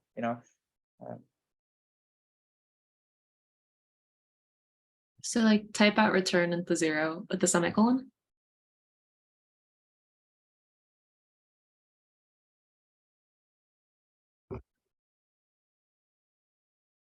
And then like that's All gonna right, great, great. And so all our code's gonna be on top of that. On top of the, Yeah, so Like- return 0 should be at the bottom of like your thing. So like go, yeah, bring it down. what, Yeah. like, okay, And I think she was also saying, get rid of the blank line after return 0 because you're not going to do anything after return, right? We know that for sure. Okay, great. All right. So in main, what we're going to do is put a comment there saying, first, we want to pick a random number between 0 and 100, our secret number, right? So, and I'm going to say I'm not going to call out the code now. You guys are going to call out the code. Like, Erica was saying, to do this, and Justin or anybody else, Matt, call out the code, and then Justice will type it in. The comment, put the comment inside of main, saying, here's what we want to do inside of main. No, not inside the parentheses, inside of the main body. Yeah, there you go. Indent in, right? And start a comment saying, we want, so select a random number between 0 and 100. Select a random number between 0 and 100, okay? And call it secret number, okay? Call it secret, right? Call it secret number, secret underscore number. Underscore number. Secret underscore number. Okay. Right now, and then a bunch of blank lines because that's what you're going to be doing there. Okay, a bunch of blank lines. Now, one more comment there. One more comment. Blank lines and then a comment. Blank lines because you're going to be. But actually, where you had the comment, say to do. Right. Put the comment and say to do. Right. That's what you're going to do. Right. So that's what we're going to do. And then the to do should be commented out. To do. Comment out the to do. Yeah, to do. And I think you may need to put it all uppercase TODO for the IDE or online GDB to pick it up. Because when you say on uppercase to do, it should have a star or something in the margin by the number. No, maybe VS Code will do it, right? Xcode and VS Code do these things. Eclipse. All right, so that's for you. And then after the blank lines, another comment. Open another comment. Right, three or four blank lines. No, 3 or 4 blank lines because that's where your to do part is going to go. Right now, open another comment there. Now we want to say in a loop, get the players' names and their guesses. Yeah, right. Now again, to do, right? On the next line, to do. Right. All right. So a few more blank lines after that. Right. And open a comment. Saying, okay, now what we want to do is determine the winner. Okay, determine the winner. How do we do this? Determine the winner by iterating, by looping through. We'll keep the term simple, right? By looping through all of the guesses and finding the closest one. Oh yeah. And then to do again on the next line. And then a few blank lines. And then we'll say announce the winner. Okay. Yeah, comment and then announce the winner. Right, that's all. All right, so very, very simple. Okay, that's all we have to do. And do you want me to talk you through this code? Okay, do you want me to talk you through this code, or do you guys want to do it yourself? Oh, well, maybe it uses vectors and all. So how about I come back in. Where should I start, or where should I come in? Determine the winner. All right, I'll come in on line 12. Okay, do the first part yourself. Select a random number. And also make sure you seed the random number. I'm pretty sure some of you remember how we seed the random number using srand. Okay, you can look it up if you want. Okay, so seed the random number, select your random number between 0 and 100, and that is your first step. And it's called, int secret number, secret underscore number. Do that, and then I'll come in after you've done that. I'll come in and I'll show you how to get usernames and their guesses and put them inside of a vector. A vector is just an array. Okay, I'll show you how to do that, and then after that you will see how it's done. Right. So do the first part yourself. Okay. So I'm not going to be calling out the code. Some of you can. One of you can call out the code, and then Justice will type it in. I just have a quick question. So we can't use Sure. srand in the quest? No, you shouldn't. No, in srand should not be used in your questing. Okay, but and we the could use reason it for here. you can use it here. Yeah, the reason you should not use it in questing is because I need to be able to control the seeding in order to make sure that your program will get the exact same sequence of random numbers as my testing program. Because if I say run Matthew's program, is it producing 5, 7, 3, 7, 4, right? In the iterations. And then my program also has to produce 5, 7, 3, and 4. Otherwise, I'll say, hey, Matthew, your program is incorrect, no trophies for you. Yes, that's how I do it in the questing. Yes. Yeah. So how do I make sure you get the same sequence of random numbers as I do? Otherwise, you can't compare the two. So I have to control SRAN. And that's why you cannot call SRAN in questing.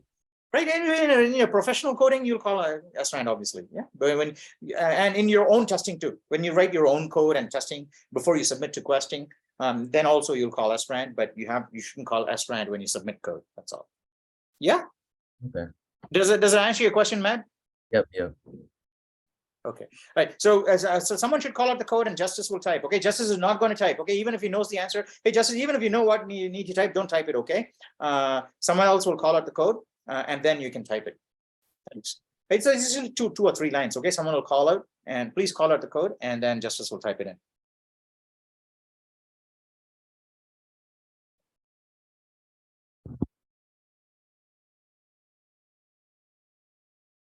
Go on, all right. So first you would initialize a secret number as an int variable.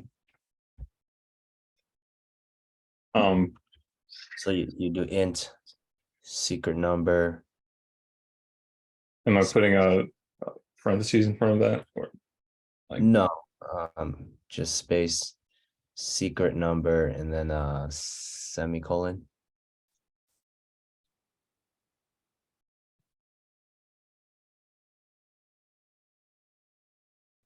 And then to get the random number,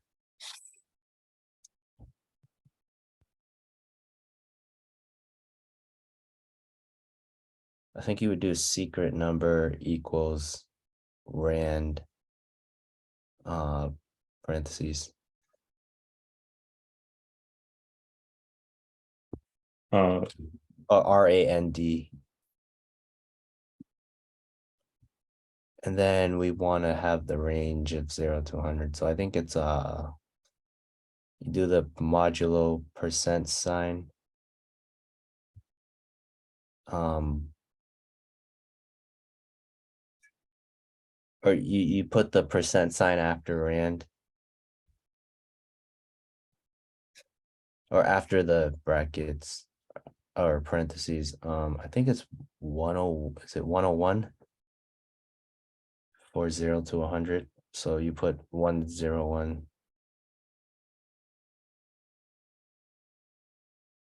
Yeah.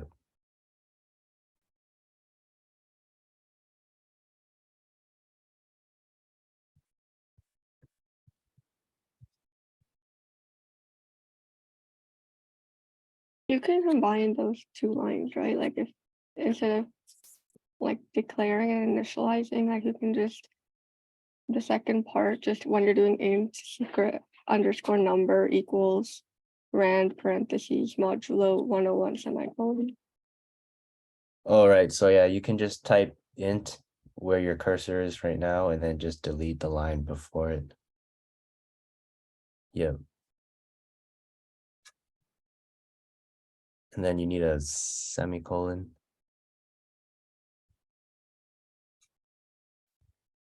And then I think to see the random like on the line before, so like line 10, you do like srand parentheses, and inside the parentheses you have another parentheses and you write unsigned.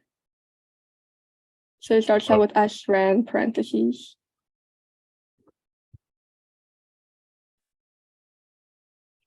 Like S, yeah, and then RAND. That's stamp. Okay. Like it's one word. And then inside you have another parentheses. Yeah, Like, so yeah, and then you write unsigned.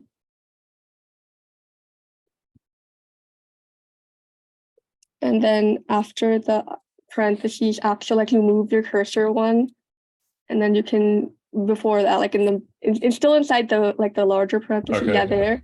And then you can do like space, time. And then parentheses.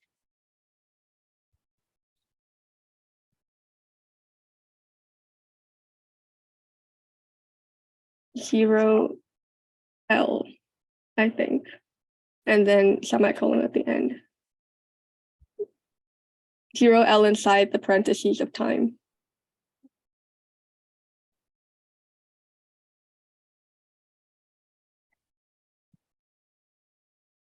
I think it should be L, not one. Oh, yeah. I think, yeah. Capital L. Yeah, it's okay. And the reason we use caps is really exactly for the reason that, Namrata got confused. And she says, L, not one. And lowercase is confused by many people. So we use L. You can use both, really. Technically, you can use both, but we use uppercase to make it clear. Okay, all right. I think that is, I can't read. Is that a percent or an ampersand? Let me increase the size. Yeah. Okay. Also, if you put spaces around both sides, it'll be easier to know what the characters are. Yeah, put spaces on both sides of the percent sign. Yeah, there you go. Actually, that looks more like a percent now than when it's sandwiched really tightly between the two letters. I can see it's a percent. Okay, so that gives you a number from 0 to 100 inclusive. Let's say we just want 0 to 100. We don't want 100. Okay, we want 0 to 100 up to 99, including 0 and 99. So we can just divide percent by 100 is enough, and not 101. Because even when you go to stores, even if it's $100 item, they don't say it's $100. They say it's $99.99, right? So they never actually go with the full 100. So you say divide percent 100, not 101. All right, great. Okay, so that's our secret number. Now here, now we can get rid of all the blank lines. You just have one blank line under that is enough. Excellent. All right. So here in the to do part for the second one on line 14, and get rid of the to do. We're going to fill it in now. Yeah, get rid of the to do. Now, so we want to declare two vectors. Okay, these are called parallel vectors, and the parallel vectors generally we should not use. Okay, when you get to be an experienced programmer. Well, actually, technically, after you learn about C++, right now we're not doing C++ at all. What we're doing is just C. Right? We're just programming in C, procedural language. We're not using any object-oriented principles, right? So after week 6, we'll be using objects, creating objects, and then yeah. All right. So I forgot what I was going to say, but it'll come back to me. Okay. So here we want to create two vectors. Yeah, parallel, two parallel vectors. This thing we're going to use is something that should generally be packaged within a single object. Parallel, if we do parallel vectors like we're going to do right now, that introduces scope for bugs that you'll have to bash your head against for a long time and figure out in the end. Wow, okay, it wasn't a real bug after all. I wasted like 2 days trying to fix it. It was because of these two parallel vectors. I should have used an object there so that I don't lose track of the counter between these two. So you'll find out. You'll get bitten and find out eventually. But the first vector we're going to say is a vector. It's an array, right? So say vector, angle bracket, left angle bracket, less than, yeah. Angle bracket is less than, yeah. And then because it's now not left shift, less than, and no space before the less than, less than, not greater than, less than, yeah. No, and no space before it. I think it's shift, shift comma. There you go, shift comma, right? Now inside there we say string, okay, string, and then close parentheses. Close thing. Okay, close the angle bracket. Right now, space, and you say player underscore names. Okay. Now a semicolon on the next line. You can say vector of int, right? Vector of int. Now, the previous one was a vector of strings. Now we want another vector of ints, integers, right? So how would you do that? So you know how to do it for strings. Now you have to do the same thing, but you want a vector of integers, not strings. There you go. Exactly. Exactly. Thank you. Thank you, Justice. All right. Now you want to say player guesses, player guesses.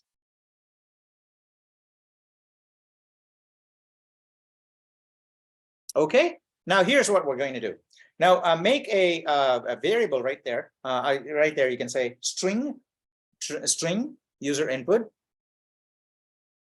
space user input underscore input. And then on the next line, you will have one more variable saying int space user guess. Okay, right now you need semicolons after the last two statements. Okay, now here's what we're going to do. Blank line there. And here we're going to do the same thing we did in the previous program that Justin wrote. We're going to use an infinite loop with a break inside of it. So say while true, while open parentheses, true, right? And then curly brace. Outside of the parentheses, say curly brace. Yeah, curly brace, and then enter, and then close the curly brace. Right. So here, put a comment there saying, ask the user for their name and read it in. Right. Ask the user for their name and read it into user input.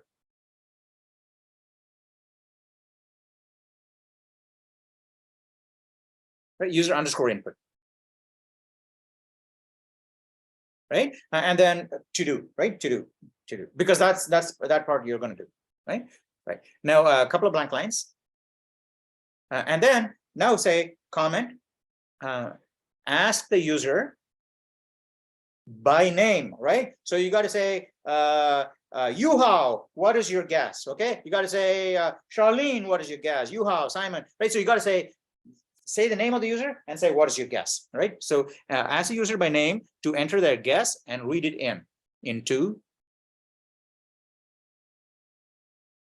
what is it? Into user guess.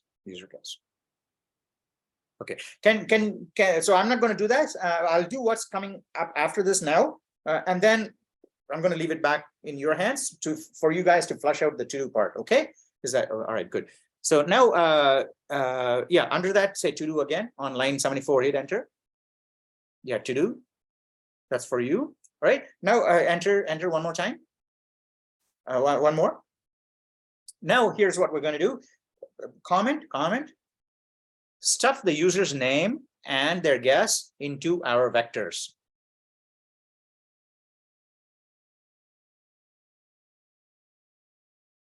Okay. Now users is a user apostrophe s, and then vectors. After vectors, say within parentheses, you can say vectors are pretty much the same as arrays. I don't know. On the next line, maybe. On the next line, you can say vectors are pretty much the same as arrays.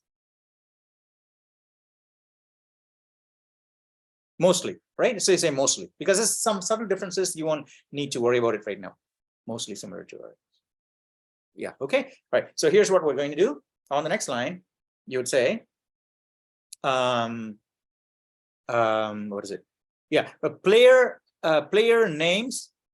underscore names dot no space there. Player underscore names dot push back. Okay, push underscore back. This is a function. Okay, this is a function that is available for vectors. All it does is that it takes a value that you give it and to push it onto the end of the array. Push back is going to the end of the array. So if I say push back, so I have a vector of strings originally, and it is empty, nothing in there. And then the first name comes in Omar. I say push back Omar, then the vector has just the word Omar in it. Now after that, let's say Caden comes in, right? And says Caden. Now I type in Caden. Now it'll say push back Caden.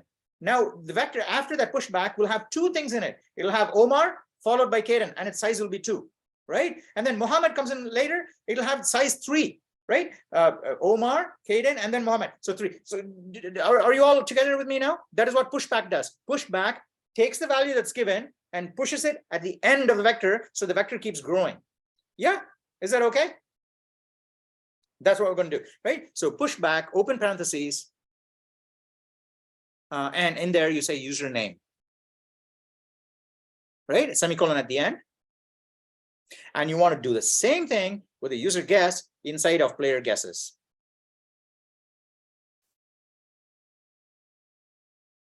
Yeah, you want to do exactly the same thing, but instead of username, you're going to get the guess and push it back into guess, into player guesses. So on line 29, go to the end of line 29, hit enter. And you can say player guesses dot pushback user guess.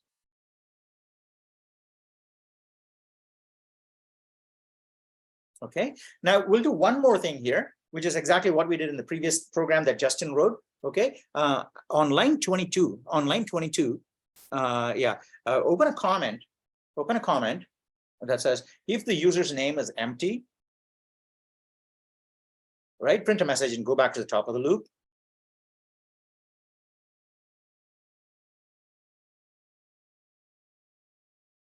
Yeah, and does everybody know how to do this? We did it last time, right? Justin did it last time. Raise your hand if you know how to do it. You know, if equals empty, size 0, go to, yeah. Well, Justin, obviously you know how to do it because you did it. So other people, I want everybody else to raise your hand if you know how to do it, right? So you got to do that thing and say, if it's empty, continue. Go back to the top of the loop. Right? You can also refer to the code that Justin wrote in that other link, and then you'll get it. Everybody know how to do it? Because I'm not going to do it. You guys are going to do it. Yes or no? No answer. Well, what does that mean? I think I know how to do it. I just normally like refer to previous code we worked on to kind of like refresh it. That's fine. Yeah, we have to look at code. Even everybody has to look at other code to find out what needs to get done. So that's fine. So Justice knows at least partially what needs to get done, and there's so many of you. So I'm pretty sure all of you can figure out what needs to get done. I'm not going to do that. Okay. So let's go to the end of the while loop, right? Go to the end of the while loop. You get all the end of the while loop. Yeah, line 31. Hit enter. Line 31. Oh yeah, I already have a comment. Line 34. Line 34. Line 34. Okay, here's what we're going to do. We're going to do what is it, Matt? Where's Matt? Yeah.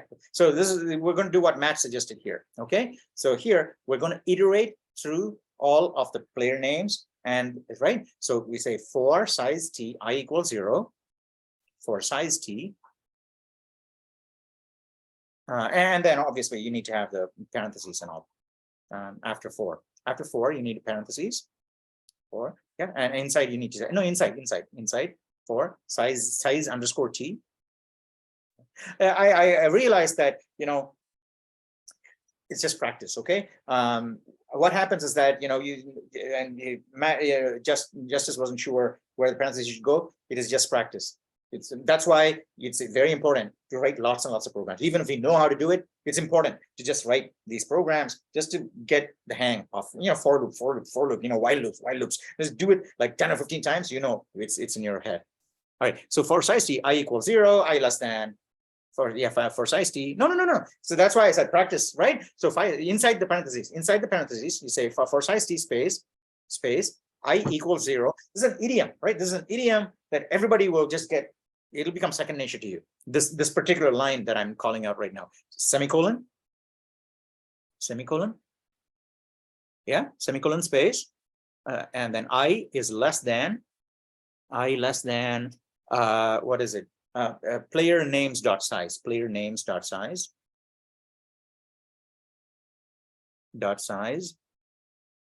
And then dot size. So vector, you can say, hey vector, how many elements are there? You say dot size, it'll tell you how many elements there are. Okay, that's what the dot size does, right? Open close for size. Open close, open parentheses and close parentheses for size. Okay, semicolon after that. Semicolon space. Yeah, and then I++.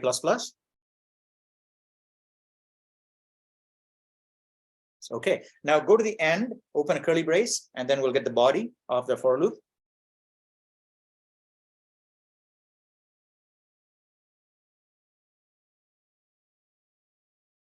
Oh, enter, and close it too. Curly brace and then enter. Great. Okay, so here's what we're going to do.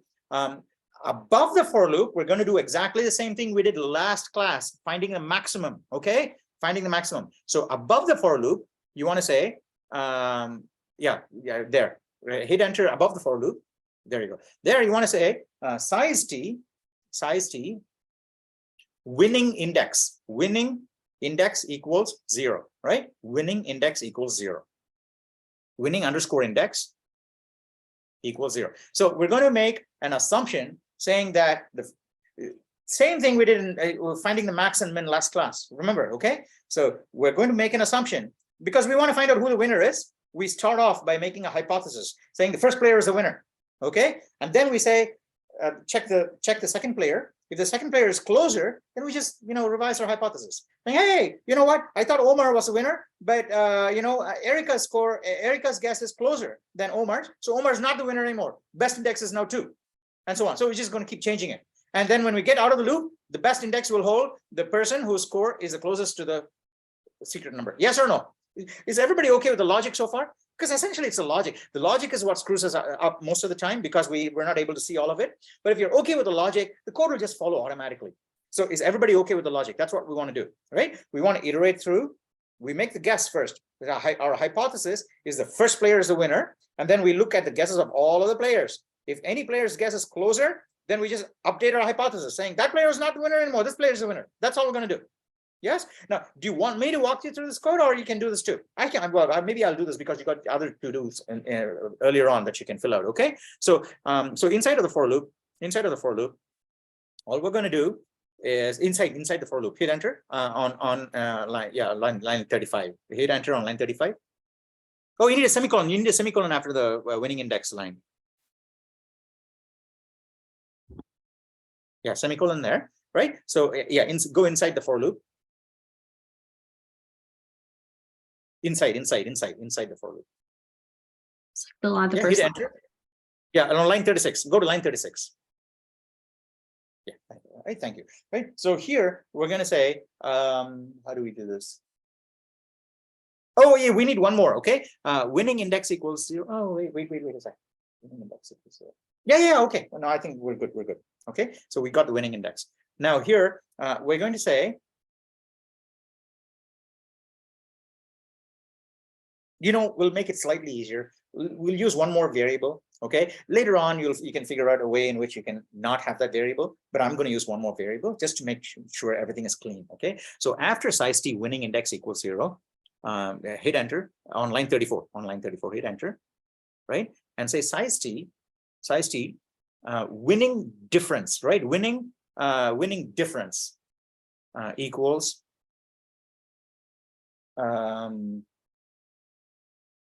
all right, so winning difference equals, right?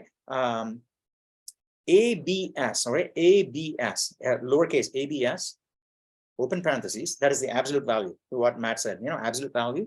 Now here, we want to take the difference between the guess of the player 0 and the secret number. That's all. So what we're going to do is, what is it? Where do we store the guesses? Player guesses, okay? Player guesses, player underscore guesses. And within square brackets, you're going to say 0. And then outside of the square brackets, you're going to say minus secret number. What did we call it? Secret number? What did we call it? I think we call it secret number. Yeah. Secret number, right? Minus secret number. So that is the difference, right? That is the absolute difference between player 0's guess and the secret number. Is everybody okay with this so far? Okay, now inside of the loop, all we need to do is all we have to do is, and we can also now we can start size t I equals 0. Because size t I equals 1 because 0 has already been taken care of. We don't have to do 0 2 times, right? So inside on line 36 where you say I equals 0, say start from I equals 1. Wait, so I'm replacing the 0 with a 1. Yeah. Right. Right. So now go back to the inside of the, yeah. Now we can say if if player guesses square bracket I within parentheses, okay, within parentheses. If open parentheses, if parentheses open parentheses, and in there you're going to say player guesses. No, inside the parentheses. No, all right, okay. Sorry to keep confusing you like this, but it's just one time, right? This is syntax things are just one time, right? If a square bracket, I minus secret number. No. Close a square bracket and then minus secret number. Same thing you have on the previous one, right? You need the abs also, right? So if the abs of this thing is, right? Minus secret number. Now that part, the player guesses of I minus secret number, that needs to be inside the abs call. So put the abs and then abs in front of player guesses and then open parentheses. ABS, right? Open parentheses, right? And then go to the end. No, just one, because we want to close it after, right? So, right. So, and after secret number parentheses, put one more. If you guys are confused, we can split this up into two statements, right? We can calculate the difference and say absolute difference. Maybe that's better, okay? Maybe this is confusing for you, right? So let's do it in 2 lines, okay? So it's less confusing for you guys. So don't do if and all. You just say int diff equals. And on line 37, get rid of the if and say int diff equals difference, right? Diff equals space diff equals. No, diff, no diff, diff, space equals, right? Now get rid of the parentheses before the abs, right? So you're right, and put a semicolon at the end. Okay, on the next line, you're going to say if diff is less than winning difference. Again, parentheses, it's just practice, okay? Parentheses, yeah. Diff is less than winning distance. Winning, what is it? Winning difference. No, if this needs to go inside the parentheses. If diff is less than winning difference. No, it's less than. Less than is just that. It's just, diff space less than space winning difference. Yeah, on the next line, we just update our hypothesis. We say winning difference, winning index equals I. And that belongs to the if, so it needs to be indented in. Right? So semicolon and then indented in. Semicolon at the end and then indented in. Right, okay. Now when we come out of the for loop, winning index will have the index of the player whose guess is the closest to the secret number. Yes or no? Yeah, so now we can announce the winner. So go to the line 40 and hit enter. Right? Now one more blank line. And then open a comment saying announce the winner. Announce the winner. And here you can basically say, see out. Well, you can do this. Don't type it now. You can, one of you can do this, or you can all do this. And here you're basically going to say, see out. Congratulations, Namrata. You won. Okay, or something like that. You just have to say that. Yes. Are you guys okay with doing that? And the winner is the winning index. Is that winning index? So player names square bracket winning index is the name of the winner. Player names square bracket winning index is their guess. Is everybody okay with that? Right? I'm not getting any feedback, so I don't know if you guys are okay. But I need everyone to be on the same page, especially since the program has now grown. It's like 50 lines now. It's not like a small program like we did before. Wait, so what did you say? Player names, the square brackets, and nothing in the middle was each one? Square brackets and nothing in the middle. Sorry, I didn't. What did you last say? Like what is the player names like? Oh yeah. It's like okay. So, exactly. All right. Thank you, Erica. Okay. So what the square brackets do is basically if you have a vector, if you have a vector, a square bracket says that number is that entry in the vector that I'm interested in. So if you have a vector of 10 items and you say, vector square bracket 4, it'll give you the fourth item, which is at index 3. 0, 1, 2, 3 is the fourth item. Yes? The element at 0 is the first item. Element at 3 is the fourth item. So if you say square bracket 4, it's going to give the fourth item. Now, since we're using arrays and vectors and all for the first time, this is going to be a little confusing, but it's worth getting to know solidly, because arrays are going to be an integral part of your programming life. No matter what programming language, anything at all, you're going to be using arrays a lot. Okay, so arrays is good to get to the bottom of arrays and know exactly what it's doing. And it's so simple. It is actually so simple. All it does is just a collection of items. Okay, and all of the items are exactly the same type. That's why the array is so fast. And if I want the fifth item, I say, get me names square bracket 5. This fifth item is 4, actually, 0, 1, 2, 3, 4, right? So get me name square bracket 4, gives me the 4.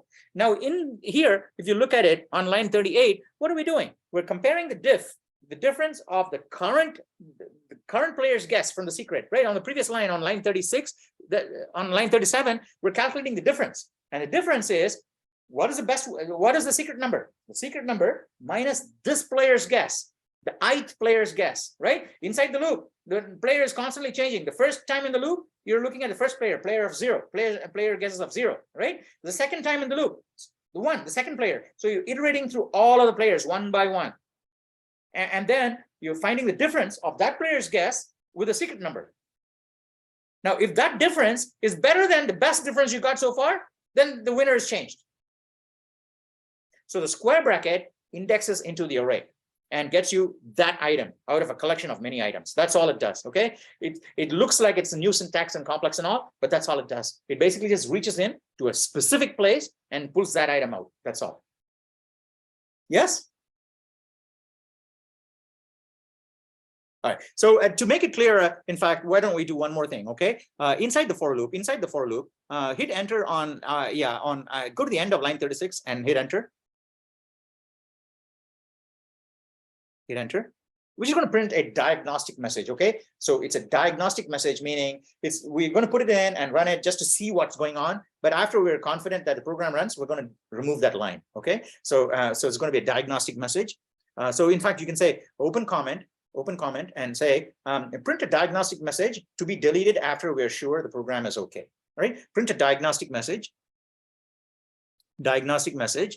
to be deleted after we confirm the program is okay. Works, yeah. Okay, good. All right. So on the next line, you say cout on enter, and say cout, and then left shift. Spaces on both sides, if possible, right? Now you want to say within quotes, you say checking.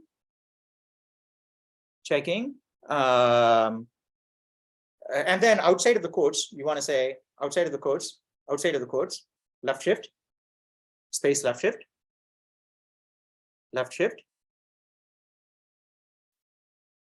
No, one space and then left shift. One space and then 2 less than signs, left shift. Yeah, and then you're going to say a player underscore names square bracket I.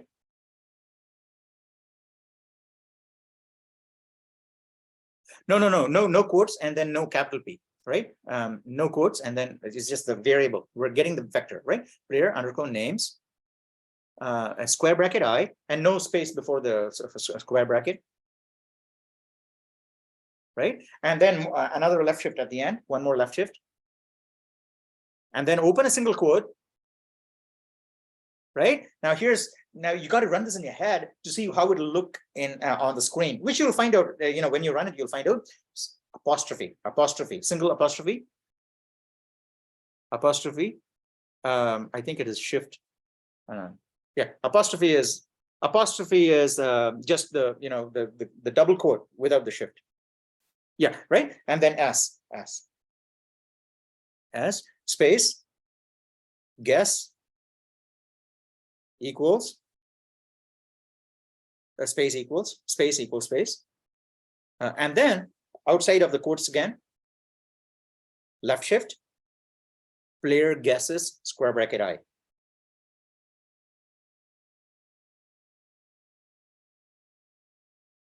square bracket I, and then endl at the end. Right, a semicolon, and then hit enter.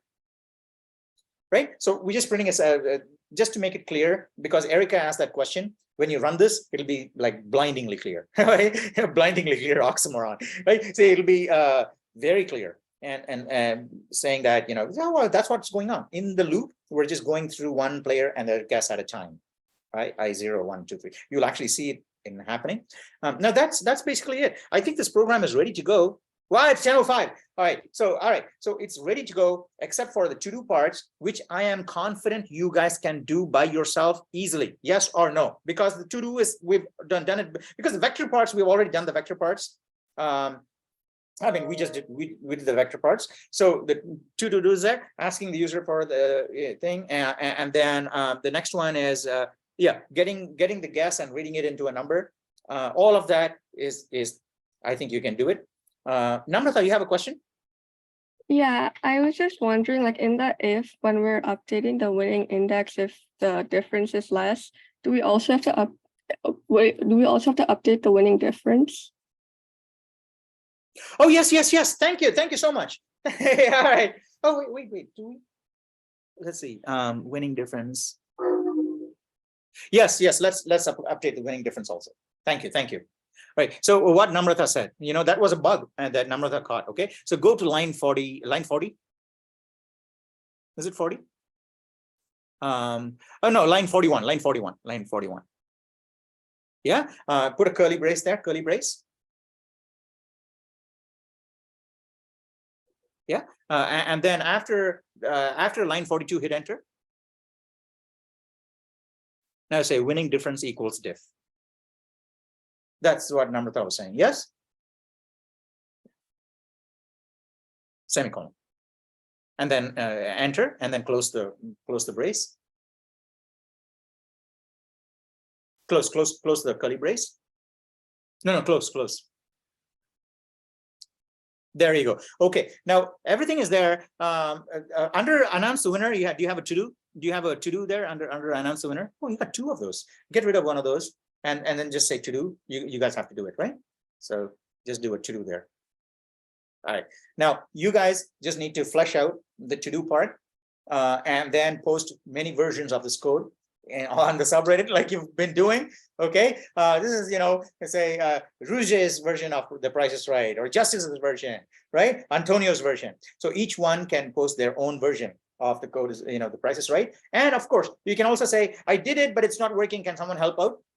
Yeah, there's so many of us. We can say, hey, you know, you change that and it'll work. And always share the online GDB link that you're going to be coding in online GDB so that everybody can code on the same thing, right? So you can say, you know, I did this, it's not working. Can someone click on the link and take a look and say what's going on? And someone will say, hey, you just need to change that and it'll work, okay? And you can do that. So we'll have many different versions of the Price is Right game. You can go ahead and change and tweak it too, right? Maybe it's not 0 to 100, maybe it's 0 to 1,000.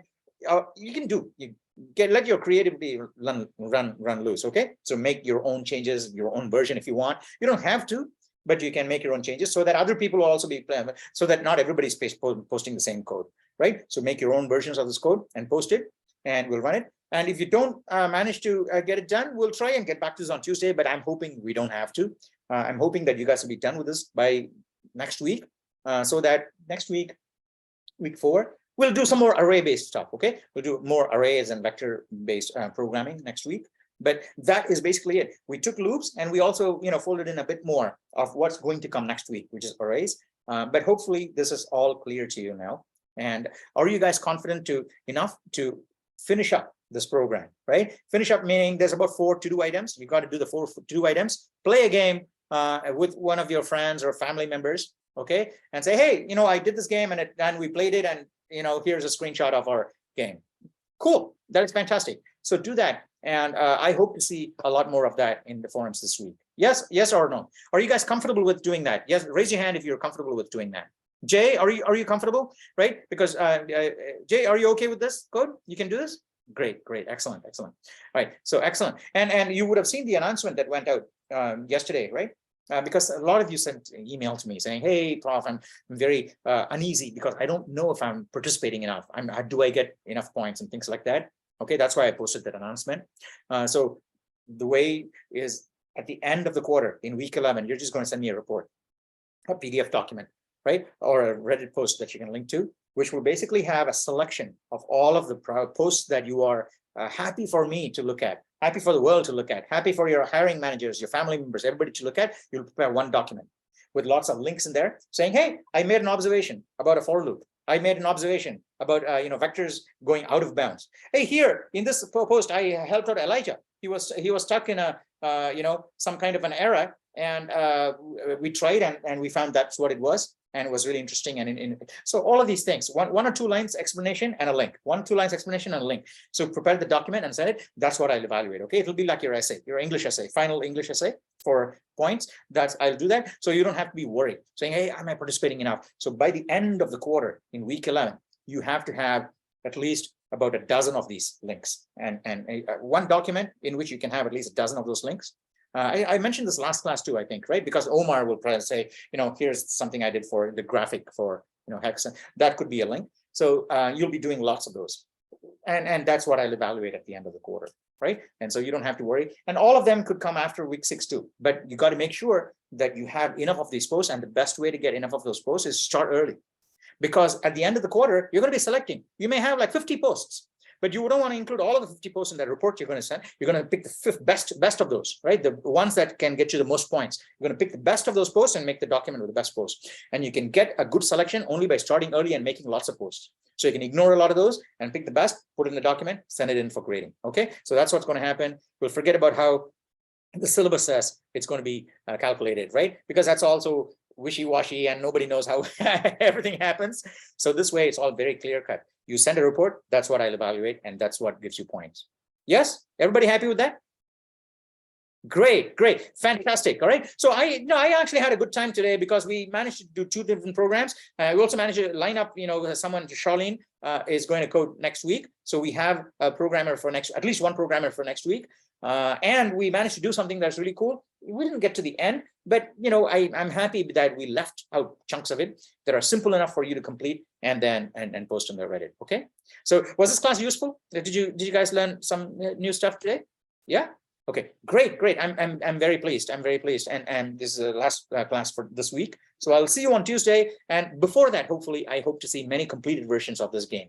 Right, the Price is Right on the subreddit. Okay, so enjoy. Take your time to just code and enjoy it. Okay, that's why we're doing all these games, because coding is meant to be enjoyed. And and the way to enjoy it is to find fun stuff to do with it, and that way you'll actually get more and more fun out of it too. So I hope you enjoyed it. I enjoyed it certainly. Okay, thanks very much. I will see you on Tuesday. Great weekend. Bye.